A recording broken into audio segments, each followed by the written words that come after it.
अस्सलाम वालेकुम viewers and readers, कैसे हैं आप सब। उम्मीद करती हूँ आप सब बिल्कुल ठीक ठाक होंगे, एकदम से खैरियत से होंगे। तो जी वेलकम टू माय चैनल नावल सब। हम लोग का जो नावल है अलहम से वन्नास। चलिए जी बढ़ते हैं इस नावल के आज की हमारी छठी किस्त की जानिब। शदीद डिप्रेशन की वजह से इसके हाथ पैर काँप रहे थे। इसे सांस लेने में दुश्वारी पेश आ रही थी, मगर आज इसे संभालने वाला कोई नहीं था। आज इसे खुद ही खुद को संभालना था। मैं दोबारा नहीं करूँगी, मैं सच में दोबारा नहीं करूँगी। मैं सब छोड़ूंगी, मगर भाई मुझसे नाराज़ मत हो, प्लीज़ मुझसे नाराज़ मत हो। बिस्तर से टेक लगाए वो खुद से ही हम कलाम थी। मुझे कुछ नहीं जानना, मैं लानत भेजती हूँ हर एक चीज़ पर। मुझे बस मेरा भाई चाहिए, मुझे और कोई नहीं चाहिए। इसने अपने हाथों की कपार पर काबू पाने के लिए बिस्तर की चादर को मजबूती से अपने हाथों में जकड़ लिया था।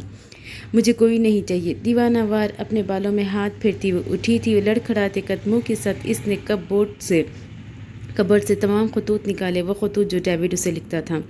वानिया ने हर एक खत को टुकड़ों में फाड़ के फेंका था। खतों के परखचे हर जानिब बिखर गए थे। मुझे शाहीन भी नहीं चाहिए, मुझे वो भी मतलबी है, झूठा है, मुझे कुछ नहीं जानना। इसने आगे बढ़ते ड्रॉर से वो लॉकेट निकाला था। लॉकेट पर वो दो नाम देखे थे, देखते ही उसका चेहरा सुर्ख हुआ था। इस सब की जिम्मेदार तुम हो। तुम्हारे नाम ने मेरी ज़िंदगी अज़ाब बना दी नैन। इतना तो समझ ही चुकी थी कि नैन इसकी माँ हरगिज़ नहीं है। बस तुम कभी मेरे सामने मत आना, मार डालूंगी मैं तुम्हें। तुम्हारी ज़ात में अब कोई दिलचस्पी नहीं रही मुझे। मैं आज हमेशा के लिए अपनी ज़िंदगी से नैन का नाम का बाब बंद करती हूँ। वानिया ने पूरी कुव्वत से वो लॉकेट उठाकर फेंका था। दुआओं को तो पता नहीं, लेकिन बद्दुआ ज़रूर दूंगी मैं तुम्हें। आज सिसक कर जियो, तुम्हें कभी मौत नसीब ना हो, हमेशा तड़पती रहो। ज़मीन पर बैठते वो फूट फूट कर रोती थी। इसे खुद नहीं समझ आ रहा था कि वो क्या बोल रही है। नाइल आज काफ़ी दिनों बाद फार्म हाउस जा रहा था। वजह स्नेहा की बार बार की गई कॉल्स थी, जिसकी वजह से वो शदीद मुश्तइल था। क्या मुसीबत है। कमरे में दाखिल होते ही वो साथ दहाड़ा था। नाइल वो रोते हुए इसके सीने से लगी थी। डैड, इन्हें हार्ट अटैक आया है, मुझे जाना है। इसके सीने पर हाथ रखे वो हिचकियों समेत रोती थी। तुम इस वजह से मुझे कॉल कर रही थी। नाइल ने इसे बाजू से पकड़ खुद से दूर किया था। स्नेहा ने रोते हुए इस बात में सर हिलाया था। गलती मेरी ही है, मुझे तुम्हें फ़ोन देना ही नहीं चाहिए था। नाइल ने अफसोस से सर झटका था। मेरे डैड को हार्ट अटैक आया है। वो इस वक्त ज़िंदगी और मौत के बीच लड़ रहे। वो बेबसी से चीख उठी थी। तो मौत तो वैसे ही सबको आनी है। और जहाँ तक बात है तुम्हारे बाप की, तो बेफिक्र रहो, वो खबीस इतनी जल्दी मरने नहीं वाला। और पैसे चाहिए होंगे तब ये ड्रामा रचा रहा है। स्नेहा ने बेयकीनी से उसे देखते रही। वो शख्स तो दिल रखता ही ना था। उसके सीने में तो शायद पत्थर था। नाइल मुझे जाना है, मैं बस एक दफ़ा उन्हें देखना चाहती हूँ। मॉम कह रही है कि वो मुझे याद कर रहे हैं। वो मुझसे रोते हुए इल्तिजा कर रही थी। शायद ये वही बाप है जिसने तुम्हें भेज दिया था। वो मुड़कर एक बार भी नहीं पूछा। वो जो भी है मेरे डैड है, मुझे जाना है। इतने अरसे से सोई हुई तड़प आज जाग चुकी थी। एक बेटी होने की हैसियत से इसे आज बाप की याद शिद्दत से सता रही थी। मेरा दिमाग ख़राब मत करो। तुम्हारे इन मगरमच्छ के आंसुओं का मुझ पर कोई असर नहीं होगा। तुम सब औरतें एक जैसी होती हो, मुनाफिक और झूठी। तुम कहीं नहीं जाओगी, चुपचाप यही पड़ी रहो। वो वानिया का गुस्सा स्नेहा पे उतार रहा था। नाइल मैं तुम्हारे आगे हाथ जोड़ती हूँ, मैं तुम्हारे पैर पड़ती हूँ, प्लीज़ मुझे जाने दो। वो रोते हुए इसके कदमों में गिर गई। अगर तुम मेरी मर्जी के बगैर इस घर से कदम भी निकाला तो तलाक दे दूंगा मैं तुम्हें।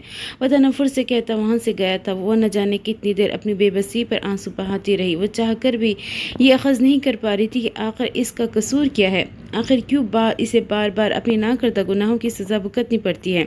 दोपहर के वक्त वो किसी फाइल को लेने के लिए घर के अंदर दाखिल हुआ। लाउंज में इसका सामना वानिया से हुआ था। इससे पहले कि वो नाइल मुंह फेर कर वहाँ से गुजर जाता, वानिया ने उसका हाथ थामा था। भाई प्लीज़ मुझे माफ़ कर दे, मैं बेकसूर हूँ। इसके लहजे में नमी साफ वाज़ेह थी। वानिया मेरा हाथ छोड़ो। नाइल ने इसकी जानिब देखने से गुरेज बरता था। भाई प्लीज़। आंसू फिसल कर गाल पर बह रहे थे। मैं इस बारे में सोच सकता हूँ अगर आप सच मुझसे सिर्फ सच कहे। नाइल ने आहिस्तगी से इसके हाथ से अपना बाजू छुड़वाया था। भाई जो सच था मैं बता चुकी हूँ। नाइल तुम एक बार ठंडे दिमाग से वाने की बात तो सुन लो। माहम अभी लाउंज में दाखिल हुई थी, आप तो चुप ही रहे। ये सारी आग आप ही की लगाई हुई है। माहम की जानिब देखते वो तकरीबन चीख उठी थी। ये बात करने का कौन सा अंदाज है वानिया। नाइल को इस पर शदीद गुस्सा आया था। भाई मैं कुछ नहीं जानती, मुझे बस इतना पता है कि मैं आपके बगैर नहीं रह सकती। मैंने कुछ नहीं किया, बस हम सब भूल जाते हैं ना। वानिया एक बार फिर नाइल को बाजू से पकड़ा था। पागलपन के दौरे नहीं पड़ते ना आपको? इसे शानों से थामे नाइल ने अपनी सुर्खी आंखें इसकी नम सुनहरी आंखों में गाड़ी थी। भाई, आपको मेरी कसम है वानिया, मैं झूठ नहीं सुनना चाहता। इस बात पर वानिया का दिल जोर से धड़का था। वानिया, जो भी सच है वो बता दो। माँ हम भी कदम कदम चलते उसके पास आई थी। हम तुम्हारा इलाज करवाएंगे, तुम ठीक हो जाओगी। माँ हमने इसके कंधे पे हाथ रखे से तसल्ली दी थी। मुझे किसी इलाज की ज़रूरत नहीं है, मैं बिल्कुल ठीक हूँ, कोई दौरे नहीं पड़ते मुझे। माँ हम का हाथ झटकती वो चीख उठी थी। अब बहुत हो गया, जब सच सामने आ ही गया तो फिर ठीक है, बिल्कुल नॉर्मल हूँ मैं। नाइल और माहम दोनों को ही झटका लगा था। क्यों किया ये सब? कुछ देर बाद नाइल के गले से बमुश्किल आवाज़ निकली थी, एक ख़ास उम्र तक सिर्फ आपकी तवज्जो हासिल करने के लिए। मुझे अच्छा लगता है जब आप सारे काम छोड़कर सिर्फ मुझ पर तवज्जो देते थे। फिर आहिस्ता आहिस्ता मैं बेजार होने लगी। वो कहते हैं ना कि चाय में चीनी एक हद तक अच्छी लगती है, ज़रूरत से ज़्यादा मीठा भी जहर लगने लगता है। वो अजीब से अंदाज में हंसी थी। लेकिन मैं क्या करती भाई, एकदम से तो मैं ये नहीं कह सकती कि मैं बिल्कुल ठीक हूँ, इसलिए ना चाहते हुए मुझे ड्रामा करना पड़ा। रिपोर्ट तब्दील करना मेरे बाएं हाथ का खेल था। डॉक्टर सैफ को बेवकूफ़ बनाना ये मेरे लिए बहुत आसान था। इस बेचारे को तो समझ ही नहीं आई कि उसके साथ हुआ क्या है। और वो और भी बहुत कुछ किया मैंने। वो नज़रें चुरा गई। नाइल ने अपने कदमों पे खड़ा रहना मुश्किल हो गया था। पप्पू आप पैकिंग कर ले, कल आप लंदन जा रही है और इन्हें साथ लेकर जाइएगा। मैं अब सारी ज़िंदगी इनकी सूरत नहीं देखना चाहता। वो कहकर रुका नहीं था। इसके जाने के बाद वानिया भी एक पल वहाँ ना रुकी थी। वो भागती हुई अपने कमरे की जानिब गई थी। दोनों बहन भाइयों के दरमियान एक चपकलेश की दीवार कायम हो गई थी, लेकिन दोनों ही इस बात से अनजान थे कि यहाँ से एक नए सफ़र का आगाज़ होना था। अलहम से वन्नास तक के सफ़र का आगाज़। अब ये देखना था कि इस सफ़र को तय करते करते किस किस ने क्या क्या खोना है और क्या क्या पाना था। ढलते सूरज की रोशनी में स्टडी रूम में मौजूद कुर्सी पर बैठे वो गहरी सोच में डूबा हुआ था। सूरज की बुझती किरणें अब खिड़की से अंदर तक का सफ़र तय नहीं कर पा रही थी। टेबल पर फाइल्स बिखरी पड़ी थी।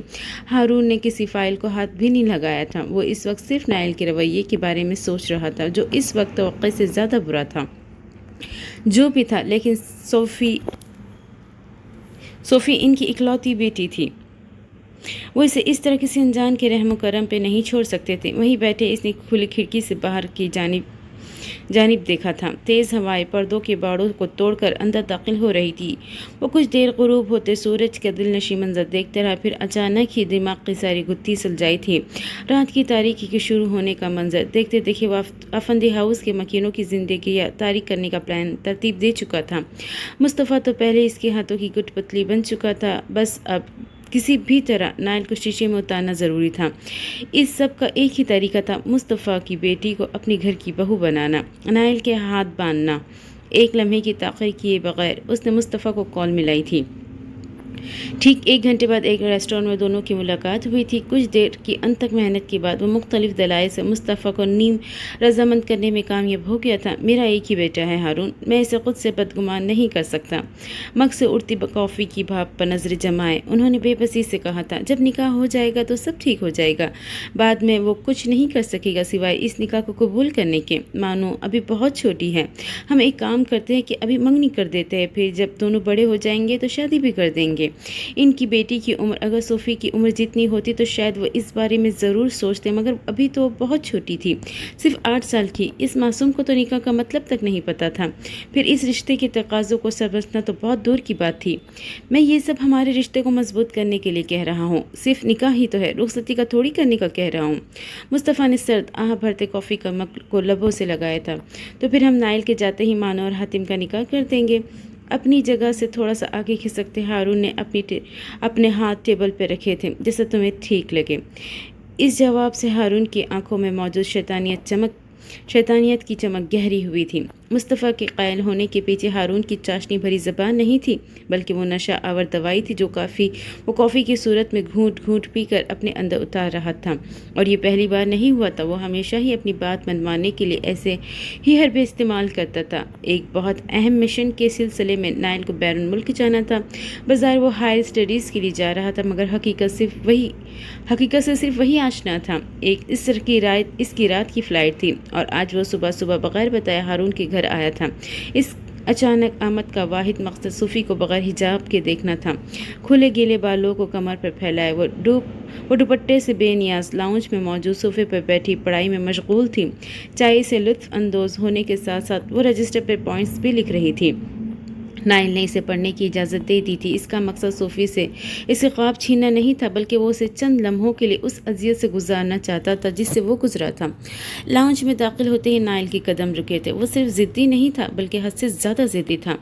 جو ایک بار ٹھان لیتا تھا وہ کر کے ہی رہتا تھا۔ پین کو دانتوں تلے دبائے وہ بہت ہی انہماک سے کچھ پوائنٹس کو سمجھنے کی کوشش کر رہی تھی، لیکن شاید اسے سمجھنے میں دقت پیش آ رہی تھی۔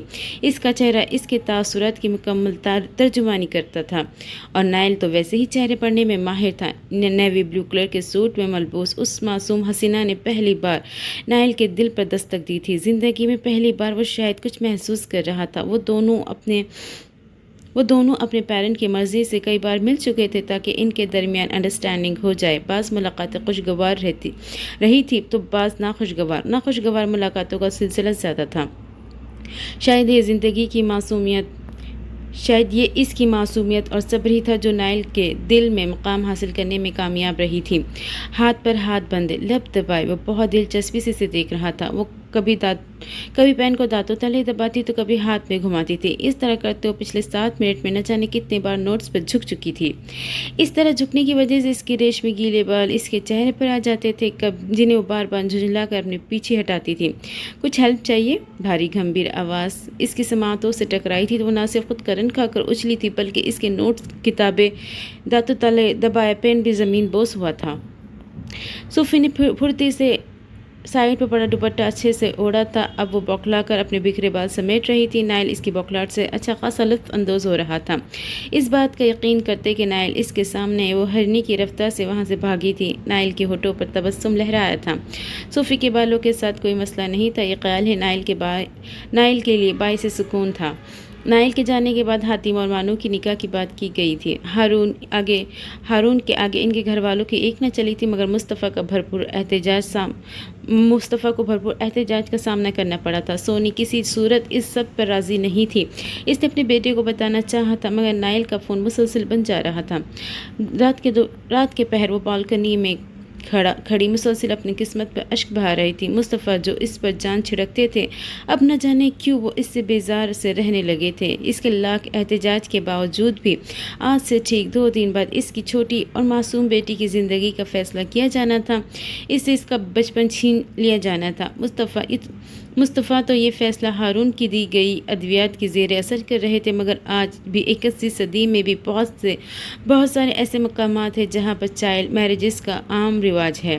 اسلام بچوں کی جلد شادی کی تاکید ضرور کرتا ہے تاکہ وہ مختلف برائیوں اور فحاشی سے دور رہ سکے، مگر لڑکا اور لڑکی کا بالغ ہونا بھی تو اتنا ہی ضروری ہے تاکہ وہ اس پاک رشتے کو اور ایک دوسرے کے حقوق و فرائض کو سمجھ سکیں اور ایک خوشحال زندگی گزار سکیں۔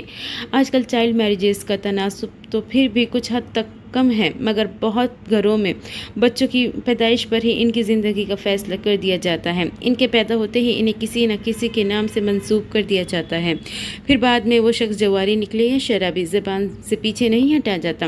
بیٹیوں کی زندگی کوئی مذاق نہیں ہوتی۔ والدین کو اپنی بیٹیوں کو اتنا اعتماد ضرور دینا چاہیے کہ وہ کھل کر آپ سے اپنی پسند ناپسند کا اظہار کر سکیں۔ وقت کے ساتھ ساتھ اپنی سوچ تھوڑی تبدیل کر لی جائے تو اس میں کوئی حرج نہیں۔ سونی نے مترم آنکھوں کے ساتھ آسمان کی جانب دیکھا تھا۔ وہ کھلا آسمان، وہ دل فریب چاند اور جھلملاتے تارے، اس سے ہر چیز اپنی بے بسی کا مذاق اڑاتی نظر آ رہی تھی۔ سونی، تم ابھی تک جاگ رہی ہو؟ اسے اپنے عقب سے مصطفیٰ کی آواز سنائی دی تھی۔ وہ پلٹی نہیں تھی۔ سونی، مصطفیٰ نے اس کے کندھے پہ ہاتھ رکھا تھا۔ نینا، میرا نام نینا ہے۔ اس کا ہاتھ جھٹکتی وہ اندر کی جانب گئی تھی۔ یہ ناراضگی کا اظہار تھا۔ مصطفیٰ اسے پیار سے سونی کہہ کر مخاطب کرتا تھا۔ مصطفیٰ اور نینا یونیورسٹی سے ایک دوسرے کو پسند کرتے تھے۔ ان کی لو میرج ہوئی تھی۔ یونیورسٹی میں ہر ایک آنکھ انہیں رشک کی نگاہ سے دیکھتی تھی۔ جہاں مصطفیٰ بہت گڈ لکنگ اور ہینڈسم تھا، وہیں نینا بے انتہا حسین تھی۔ اس کی دودیا رنگ اور پرکشش چہرہ کسی کی بھی توجہ اپنی جانب مبذول کر سکتا تھا، اور اس کے حسن کو مزید 4 چاند اس کی ٹھوڑی پہ موجود گہرا سیاہ تل لگاتا تھا۔ 2 بچوں کے بعد بھی وہ بہت زیادہ جوان دکھتی تھی۔ اگر نائل اس کے ساتھ کہیں باہر جاتا تو اس کی ماں کم بڑی بہن زیادہ لگتی تھی۔ صوفی اور نائل کے نکاح کی طرح حاتم اور مانو کا نکاح بھی بہت سادگی سے رکھا گیا تھا۔ جب حاتم کو اپنے باپ کے ارادوں کا پتہ چلا تھا اس نے خوب احتجاج کیا تھا، مگر اس کی ایک نہ سنی گئی تھی۔ نکاح کی پچھلی رات اپنا سامان باندھے وہ تو گھر چھوڑ کر جا رہا تھا جب دروازے پر ہی اس کے باپ نے اسے رنگے ہاتھوں پکڑ لیا تھا، اور پھر اس کی وہ مار لگی تھی کہ صوفی اور شہلا نے ہاتھ جوڑ جڑ کر اسے بچایا تھا۔ شہلا کی قسم دے جانے پر حاتم نے نکاح کے لیے حامی بھر ہی لی تھی۔ اسے اپنے باپ کی پسند سے نکاح کرنے پر کوئی اعتراض نہیں تھا، مگر ایک 8 سالہ بچی سے نکاح، اور وہ بھی تب جب وہ خود محض 15 سال کا تھا۔ وہ بالکل میچور نہیں تھا، اس کی فطرت میں اب بھی بچکانا پن تھا۔ موم چاہے تو مجھے پھانسی لگا دے مگر اس ٹڈی سے نکاح مت کروائے۔ یہ نکاح سے پہلے کی آخری احتجاج تھا۔ کل رات کی مار بھول گئے ہو تم؟ اگر ہاں تو پھر بات کر کے دیکھ لو اپنے ڈیڈ سے۔ حاتم منہ بزور کر رہ گیا۔ اسے بہت بری طرح سے مار پڑی تھی، ٹانگوں اور ہاتھوں کے ساتھ منہ بھی سوج گیا تھا۔ صوفی نے بہت مشکل سے میک اپ سے اس کی سوجی آنکھ کو نارمل کرنے کی کوشش کی تھی۔ نکاح خواہ کے آتے ہی نکاح پڑھایا گیا تھا۔ حاتم نے برے دل کے ساتھ ہی صحیح مگر اس نکاح کو تسلیم کر لیا تھا۔ جیل میں بھی تو لوگ روکھی سوکھی پر گزارا کرتے ہیں نا، اب اگر اسے عمر بھر کی قید میں اس ٹڈی کو جھیلنا تھا تو پھر ٹھیک ہے، وہ قبول کر چکا تھا، اس کے علاوہ کوئی اور راستہ بھی تو نہیں تھا۔ نکاح کے وقت اس کی نظریں جھکی ہوئی تھی اور منہ پھلا ہوا تھا۔ ایک چیز تھی جس نے اسے چونکنے اور نظر اٹھا کر اپنے عقب میں بیٹھی چھوٹی سی لڑکی کی طرف دیکھنے پہ مجبور کر دیا تھا، وہ اس کا نام تھا۔ اچانک اس کے لبوں پر مدھم سے مسکراہٹ نے چھوا تھا۔ اگر وہ کہتی تھی کہ اسے اپنا نام بولا نہیں آتا تو بالکل صحیح کہتی تھی۔ نکاح کے بعد وہ طبیعت خرابی کا بہانہ کر کے باہر لان میں آ بیٹھا تھا۔ سرد خوشگوار ہوا اس کی بوجھل طبیعت پر اچھا اثر ڈال رہی تھی۔ وہ پودوں کے ننھے پتوں کو ہلتے ہوئے دیکھ رہا تھا جو ہوا کے دباؤ کی وجہ سے کبھی اس جانب تو کبھی دوسرے جانب جھک جاتے تھے۔ پودوں کی کیاروں میں مختلف رنگ کے پھول بھی کھلے ہوئے تھے۔ چاند کی چاندنی اور لان میں لگا ہوا بلب ان کا مسحور کن حسن دیکھنے میں کافی مددگار ثابت ہو رہے تھے۔ وہ اپنی سوچوں میں مسلسل ان پھولوں کو دیکھنے میں مصروف تھا جب ایک آواز نے اس کی سوچ میں ارتعاش پیدا کیا۔ بین تم یہاں کیوں بیٹھے ہو؟ اسے ایسے کیسے ہو سکتا ہے کہ بین کی مانو اسے کہیں تنہا چھوڑ دیں؟ تم پلیز کہیں چلی جاؤ یہاں سے، میرا موڈ اس وقت بہت خراب ہے۔ لہجے میں بے بسی کے ساتھ ساتھ تھکان واضح تھی۔ اف بین تم مان لو نا آنٹی کی بات اور کر لو مجھ سے نکاح، پھر ہم ساتھ مل کر بین 10 دیکھیں گے۔ اس کے سامنے رکھی کرسی پہ بیٹھتے مانو نے معصومیت سے کہا تھا۔ حاتم کا دماغ صحیح معنوں میں گھما تھا۔ ابھی تھوڑی دیر پہلے کیا وہ لوڈو کھیل کر آیا تھا جو وہ نکاح کا بول رہی تھی؟ ابھی میں نے 3 بار قبول ہے بولا ہے نا، اور سائن بھی کیے ہے، تو ہو گیا ہمارا نکاح۔ مبارک ہو تمہیں، تم جیت گئی، اب ہم دونوں میاں بیوی ہیں۔ مانو کو خونخوار نگاہوں سے گھورتے ہوئے حاتم نے ایک ایک لفظ چبا چبا کر ادا کیا تھا۔ میاں بیوی مطلب؟ معصومیت اب بھی برقرار تھی۔ مطلب میں اب تمہارا شوہر ہوں۔ اس نے کھا جانے والی نگاہوں سے ایک بار مانو کو گھورا تھا۔ شوہر کیا ہوتا ہے؟ وہ ابھی بھی نہیں سمجھی تھی۔ یہی وہ لمحہ تھا جب حاتم کو سامنے بیٹھی گڑیا سے ہمدردی ہوئی تھی۔ زیادتی صرف اس کے ساتھ نہیں ہوئی تھی بلکہ اس معصوم کے ساتھ بھی ہوئی تھی جسے ٹھیک سے نکاح اور شوہر کا مطلب نہیں پتا تھا۔ ادھر آؤ۔ حاتم نے ہاتھ کے اشارے سے اسے اپنے پاس بلایا تھا۔ وہ چہکتی ہوئی اس کے پاس گئی تھی۔ اس سے بڑی بات اس کے لیے کیا ہو سکتی تھی کہ حاتم خود اسے بلا رہا تھا۔ اس سب کا کوئی مطلب نہیں، تم صرف اپنی پڑھائی پہ دھیان دو گی اور میرا انتظار کرو گی، وعدہ کرو۔ حاتم نے اس کے آگے اپنی ہتھیلی پھیلائی تھی۔ وہ کچھ دیر خالی اس ذہن کی کیفیت سے اسے دیکھتی رہی تھی، پھر مانو نے کھلکھلاتے ہوئے اپنا ننھا سا ہاتھ اس کی ہتھیلی پہ رکھا تھا۔ وہ لاکھ شرارتی صحیح مگر تھی تو ایک چھوٹی بچی ہی نا۔ حاتم کسی صورت اس کا بچپن چھیننے نہیں دے سکتا تھا۔ ایک بات سچ سچ بتاؤ، تو میرے ساتھ کیوں رہنا چاہتی تھی؟ وہ جاننا چاہتا تھا کہ کہیں اس کے ننھے دماغ میں اس کے والد نے تو یہ بات نہیں ڈالی۔ کیونکہ تم مجھے اچھے لگتے ہو، مجھے تمہارے ساتھ رہنا ہے، تمہارے ساتھ کارٹون دیکھنے اور بہت سارا کھیلنا بھی ہے۔ ہاتھ پھیلا کر اس نے پرجوش انداز میں کہا تو حاتم نے باقاعدہ اپنا سر پیٹا تھا۔ اس کی ساری زندگی برباد صرف کارٹون دیکھنے اور کھیلنے کی وجہ سے ہوئی تھی۔ اب مزید یہ کتنی برباد ہونی تھی۔ اگر حاتم کو اس بات کا ذرا بھی اندازہ ہوتا تو وہ اس نکاح کے اوپر مرنے کو ترجیح دیتا۔ رات کے تقریباً 9 بجے کے قریب وانیا اور ماہم کی فلائٹ تھی۔ ساری تیاری تقریباً مکمل تھی۔ وانیا نے کسی قسم کا کوئی احتجاج نہیں کیا تھا۔ ماہم نائل کے کمرے میں نہ جانے کب سے اسے سمجھانے کی کوشش کر رہی تھی کہ وہ وانیا کے ساتھ غلط کر رہا ہے، مگر نائل نے تو جیسے اپنے کان ہی لپیٹ لیے تھے۔ وہ وانیا کی شکل بھی نہیں دیکھنا چاہتا تھا۔ نائل ایک بار پھر سوچ لو، رہ لو گے اس کے بغیر؟ شاید یہ آخری کوشش تھی۔ رہ لوں گا، لہجے میں پختگی تھی۔ میرا بس چلے نا پپو، میں तो मैं इसे लंदन भेजने के बजाय आज ही से किसी के साथ रुखसत कर दूं। क्या ऐसा नहीं हो सकता फूफो कि हम किसी अच्छे से लड़के के साथ वानिया का निकाह करवा दे? तुम्हारा दिमाग ख़राब तो नहीं है? तुम जानते हो ना कि ये नामुमकिन है। माँ, हमको इसकी दिमागी हालत पर शुबा हुआ था। हम इसे मुमकिन भी तो कर सकते हैं ना। वो वाकई इस वक्त सोचने और समझने की सलाहियत खो चुका था। वानिया ने इसे बहुत दुख पहुँचाया था। नाइल, वानिया शादीशुदा है। माँ, हमने इसे याद दिलाना ज़रूरी समझा था। दरवाजे के बाहर खड़ी वानिया के कदम लड़खड़ाए थे। कौन सा इंकशाफ इस पर कब हो रहा था? वो जाने से पहले नाइल से मिलना चाहती थी, इससे माफ़ी मांगना चाहती थी। निकाह पे निकाह जायज़ नहीं है नाइल। जानता हूँ फूफू, मगर ये तो बचपन का निकाह है ना, इसे तो कुछ भी याद नहीं। वानिया के लिए एक लम्हा भी वहाँ मज़ीद रुकना मुश्किल हो गया तो वो भागती हुई अपने कमरे की जानिब गई थी। नाइल, निकाह तो निकाह होता है। अगर फिर भी तुम ऐसा कुछ चाहते हो तो इसे इस निकाह के बारे में सब बता दो, फिर फैसला मानो का होगा। वो चाहे तो इस निकाह को तस्लीम कर ले या फिर खुला ले ले। नाइल ने अफसोस से सर झटका था। इसके हाथ मुकम्मल तौर पर बंधे हुए थे। वो चाह कर भी कुछ नहीं कर सकता था। वानिया को बचपन की कोई बात याद नहीं थी सिवाय उस हादसे के।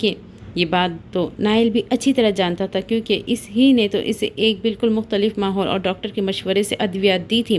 मगर असल बात जिसकी वजह से वानिया शदीद खफा थी, वो जानबूझकर इसका ये पागलपन का ड्रामा था।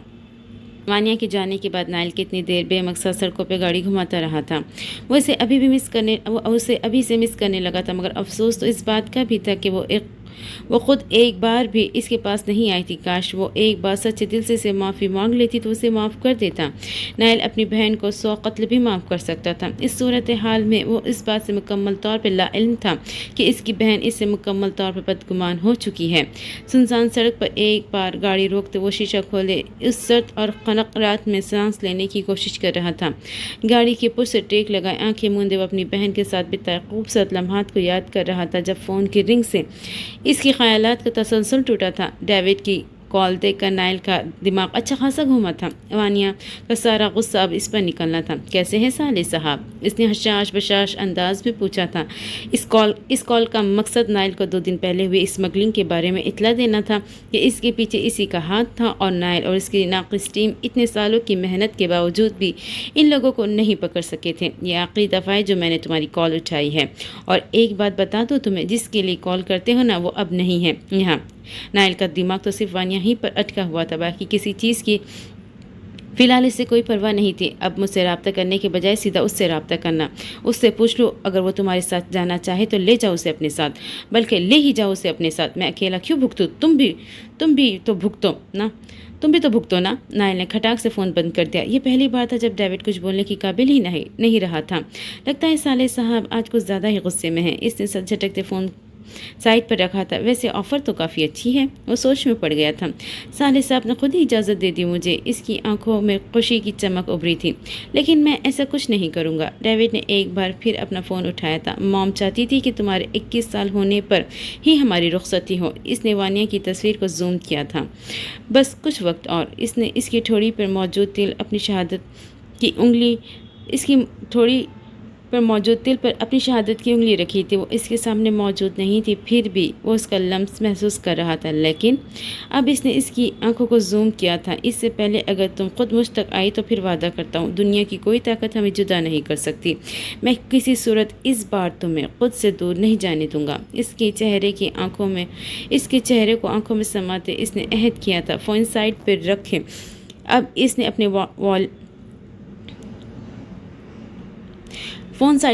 अपने वॉलेट से एक कागज़ निकाला था। कागज़ पर बच्चों की हैंडराइटिंग में 3 बार कबूल है लिखा हुआ था। डेविड ने इन सत्रों को छुआ था। टिड्डी। इसके लब खुद ब खुद हिले थे और साथ ही साथ लब्बों पर हल्का सा तबस्सुम लहराया था। वानिया के जाने के बाद नाइल का सारा सुकून दरहम बरहम हो चुका था। घर जाने का इसका कोई मूड नहीं था। इस घर की खाली दीवारें अब इसे वहशत ज़दा लग रही थी। लिहाजा इसने फार्म हाउस जाने का फ़ैसला किया था। कमरे के अंदर दाखिल होते ही वो चेंज करके बिस्तर पर लेटा था। इसने और इसके दरमियान किसी किस्म की कोई गुफ्तगू नहीं हुई थी। नाइल को मुसलसल अपनी पेशानी मसलते देख वो चुपचाप उठकर किचन में गई थी। थोड़ी देर बाद वो इसके लिए कॉफ़ी बना कर लाई थी। खामोशी से टेबल पे कॉफ़ी रखे वो अभी मुड़ने ही लगी थी जब नाइल ने इसकी कलाई थामी थी। घड़ी पर 12 बजे हुए थे। समझ आता ये तुम्हारे चेहरे पर क्यों 12 बजे हुए हैं? बेड क्राउन से टेक लगाते नाइल ने इसे अपने पास बिठाया था। इसने खामोशी से नजरें झुकाई मुसलसल अपने होठ कतरती रही थी। बात کروا تو دی تھی تمہاری۔ اس نے کافی کا کپ تھامے دوسرے ہاتھ سے اسنیہا کا ہاتھ تھاما تھا۔ اگر جانے دیتے تو کیا ہو جاتا؟ لب کترتے وہ شکوہ کر رہی تھی اور اس کا شکوہ بالکل بجا تھا۔ ایک بات اپنے دماغ میں بٹھا لو، تم وہاں کبھی نہیں جاؤ گی۔ میں نے تمہاری بات کروا دی، تم نے ویڈیو کال کر لی، اتنا کافی ہے۔ ویڈیو کال کے بعد وہ کافی حد تک مطمئن تھی، اس کے والد کی حالت کافی بہتر تھی۔ کیا آپ میرے ڈیڈ کو معاف نہیں کر سکتے؟ اسنیہا نے بہت مان سے اس کے ہاتھ پہ دباؤ ڈالتے پوچھا تھا۔ تمہارا فون کہاں ہے؟ اس کے الٹے سوال پہ اسنیہا نے گہری سانس خارج کی تھی۔ شاید وہ ساری زندگی اب اپنے گھر والوں سے نہیں مل سکتی تھی بغیر کسی احتجاج کے۔ اس نے خاموشی سے نائل کو اپنا فون لا کر دے دیا تھا۔ تمہیں اب اس کی ضرورت نہیں ہے، اس نے فون سائڈ ٹیبل پہ رکھتے کہا تھا۔ ہفتے میں ایک بار تم اپنے گھر فون کر سکتی ہو۔ اسنیہا کا مائنو سانس رکا تھا۔ وہ تو نائل کی غیر موجودگی کا فائدہ اٹھاتے نہ جانے دن میں کتنی دفعہ اپنے گھر کال کرتی تھی، لیکن نائل 15 دن میں ایک دفعہ۔ اس کے کسی بھی احتجاج سے پہلے وہ اپنا فیصلہ بدل چکا تھا، مگر ایک مہینے میں ایک دفعہ۔ اب کی بار اسنیہا نے اپنی زبان پر قفل لگایا۔ اسے ڈر تھا کہیں وہ ساری زندگی اپنے گھر والوں سے بات کرنے سے محروم نہ ہو جائے۔ کچھ دیر خاموشی کی نظر ہوئی تھی۔ نائل اپنی جگہ لیٹا تھا اور اسنیہا لیمپ آف کر کے اپنی سائڈ پر آ کر لیٹی تھی۔ نائل نے ابھی اپنی آنکھیں بند ہی کی تھی جب اسنیہا کی آواز اس کی سماعتوں سے ٹکرائی تھی۔ کیا آپ کو مجھ سے محبت ہے؟ نائل اپنی آنکھیں کھولنے پر مجبور ہو گیا تھا۔ خاموشی کا لمبا وقفہ ان دونوں کے درمیان آیا تھا۔ شاید وہ جواب تلاش کر رہا تھا۔ مجھے اپنی پہلی بیوی سے بے انتہا محبت ہے، یہ کہتے ساتھ ہی اس نے کروٹ بدلی تھی۔ اسنیہا اس کے عجیب و غریب اظہار پر کچھ سوچتی رہی، پھر اچانک اس کے لب مسکراہٹ میں ڈھلے تھے۔ کم از کم وہ اس سے محبت تو کرتا تھا، یہی احساس اسنیہا کے لیے بہت تھا۔ اسنیہا نے صبح اٹھ کر بہت محبت سے نائل کے لیے ناشتہ تیار کیا تھا۔ اس کی کل رات کے اظہار محبت نے تو جیسے اسے ایک نئی زندگی بخشی تھی۔ آج کوئی خاص دن ہے کیا؟ اپنے حب سے وجاہت سے بھرپور مردانہ آواز سنتے وہ پلٹی تھی۔ بالکل سادہ حلیہ بھوری ٹی شرٹ کے ساتھ ٹراؤزر پہنے وہ اسنیہا کے دل کی دھڑکنیں بے ترتیب کر گیا تھا۔ اوپر سے ماتھے پہ بکھرے گیلے بال، وہ ہمیشہ ہی اس کے آگے ہار جاتی تھی۔ وہ اس وقت بالکل رف اینڈ ٹف لگ رہا تھا۔ نہیں تو اپنے جذبات پر قابو پاتے وہ مسکرائی تھی۔ تو پھر یہ سب؟ نائل کا اشارہ ڈائننگ ٹیبل پر بکھرے لوازمات کی جانب تھا۔ بس ویسے ہی دل چاہ رہا تھا۔ گہری نظروں سے اس کا جائزہ لیتے نائل نے سربراہی کرسی سنبھالی تھی۔ نیلے اور سفید رنگ کا امتیاز کے سوٹ میں ملبوس، وہ بالوں کو آدھا کلچر میں مقید کی وہ نائل کو اچھی لگی تھی۔ اوپر سے اس کا گلال بھرا ہوا چہرہ۔ آج تم کچھ الگ سی لگ رہی ہو، وہ کہے بنا نہ رہ سکا۔ اسنیہا کے رنگ ڈھنگ آج اسے کچھ عجیب لگے تھے۔ جب شوہر اپنی بیوی سے اظہار محبت کرتا ہے نا تو اس کے چہرے پر ایسے ہی رونق چھا جاتی ہے۔ کرسی گھسیٹتے اسنیہا نے پلیٹ اٹھائی تھی۔ اظہار محبت؟ وہ نہ صرف چونکا تھا بلکہ اس کے ماتھے پہ شکنیں بھی ابھری تھیں۔ ہاں، اظہار محبت۔ اس کے کپ میں گرین ٹی انڈیلتے وہ دلکشی سے مسکرائی تھی۔ ناہل کچھ دیر افسوس سے اسے دیکھتا رہا، پھر اس نے سر جھٹکتے گرین ٹی کا سپ بھرا تھا۔ یہ اظہار محبت تمہارے لیے نہیں تھا، کچھ دیر کے بعد ہنوز سنجیدگی سے کہا۔ تو پھر کس کے لیے تھا؟ اس کا حیران ہونا بنتا تھا۔ وہ اس کی بیوی تھی، اس نے یہی کہا تھا کہ اسے اپنی بیوی سے بے انتہا محبت ہے۔ میری پہلی بیوی کے لیے۔ ٹیبل پہ رکھے ہاتھ ایک لمحے کے لیے کانپے تھے۔ یہ اس کی برداشت سے باہر تھا۔ شراکت داری وہ برداشت نہیں کر سکتی تھی۔ کچھ دیر خاموشی کی نظر ہوئی، پھر وہ بمشکل اپنے وجود کے لرزش پر قابو پاتے اسنیہا کے لب ہلے تھے۔ مجھ سے پہلے تمہاری زندگی میں کتنی لڑکیاں تھیں؟ اس کا سارا وجود انگاروں پہ لوٹ رہا تھا۔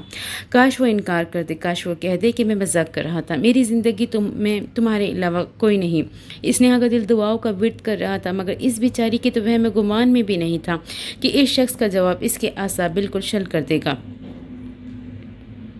اب تم نے پوچھ ہی لیا تو بتا دیتا ہوں، 50 گرل فرینڈز تھی میری، 15 منگیتر، 4 بار بات مہندی تک پہنچی، لیکن بیویاں ٹوٹل 21 تھی میری۔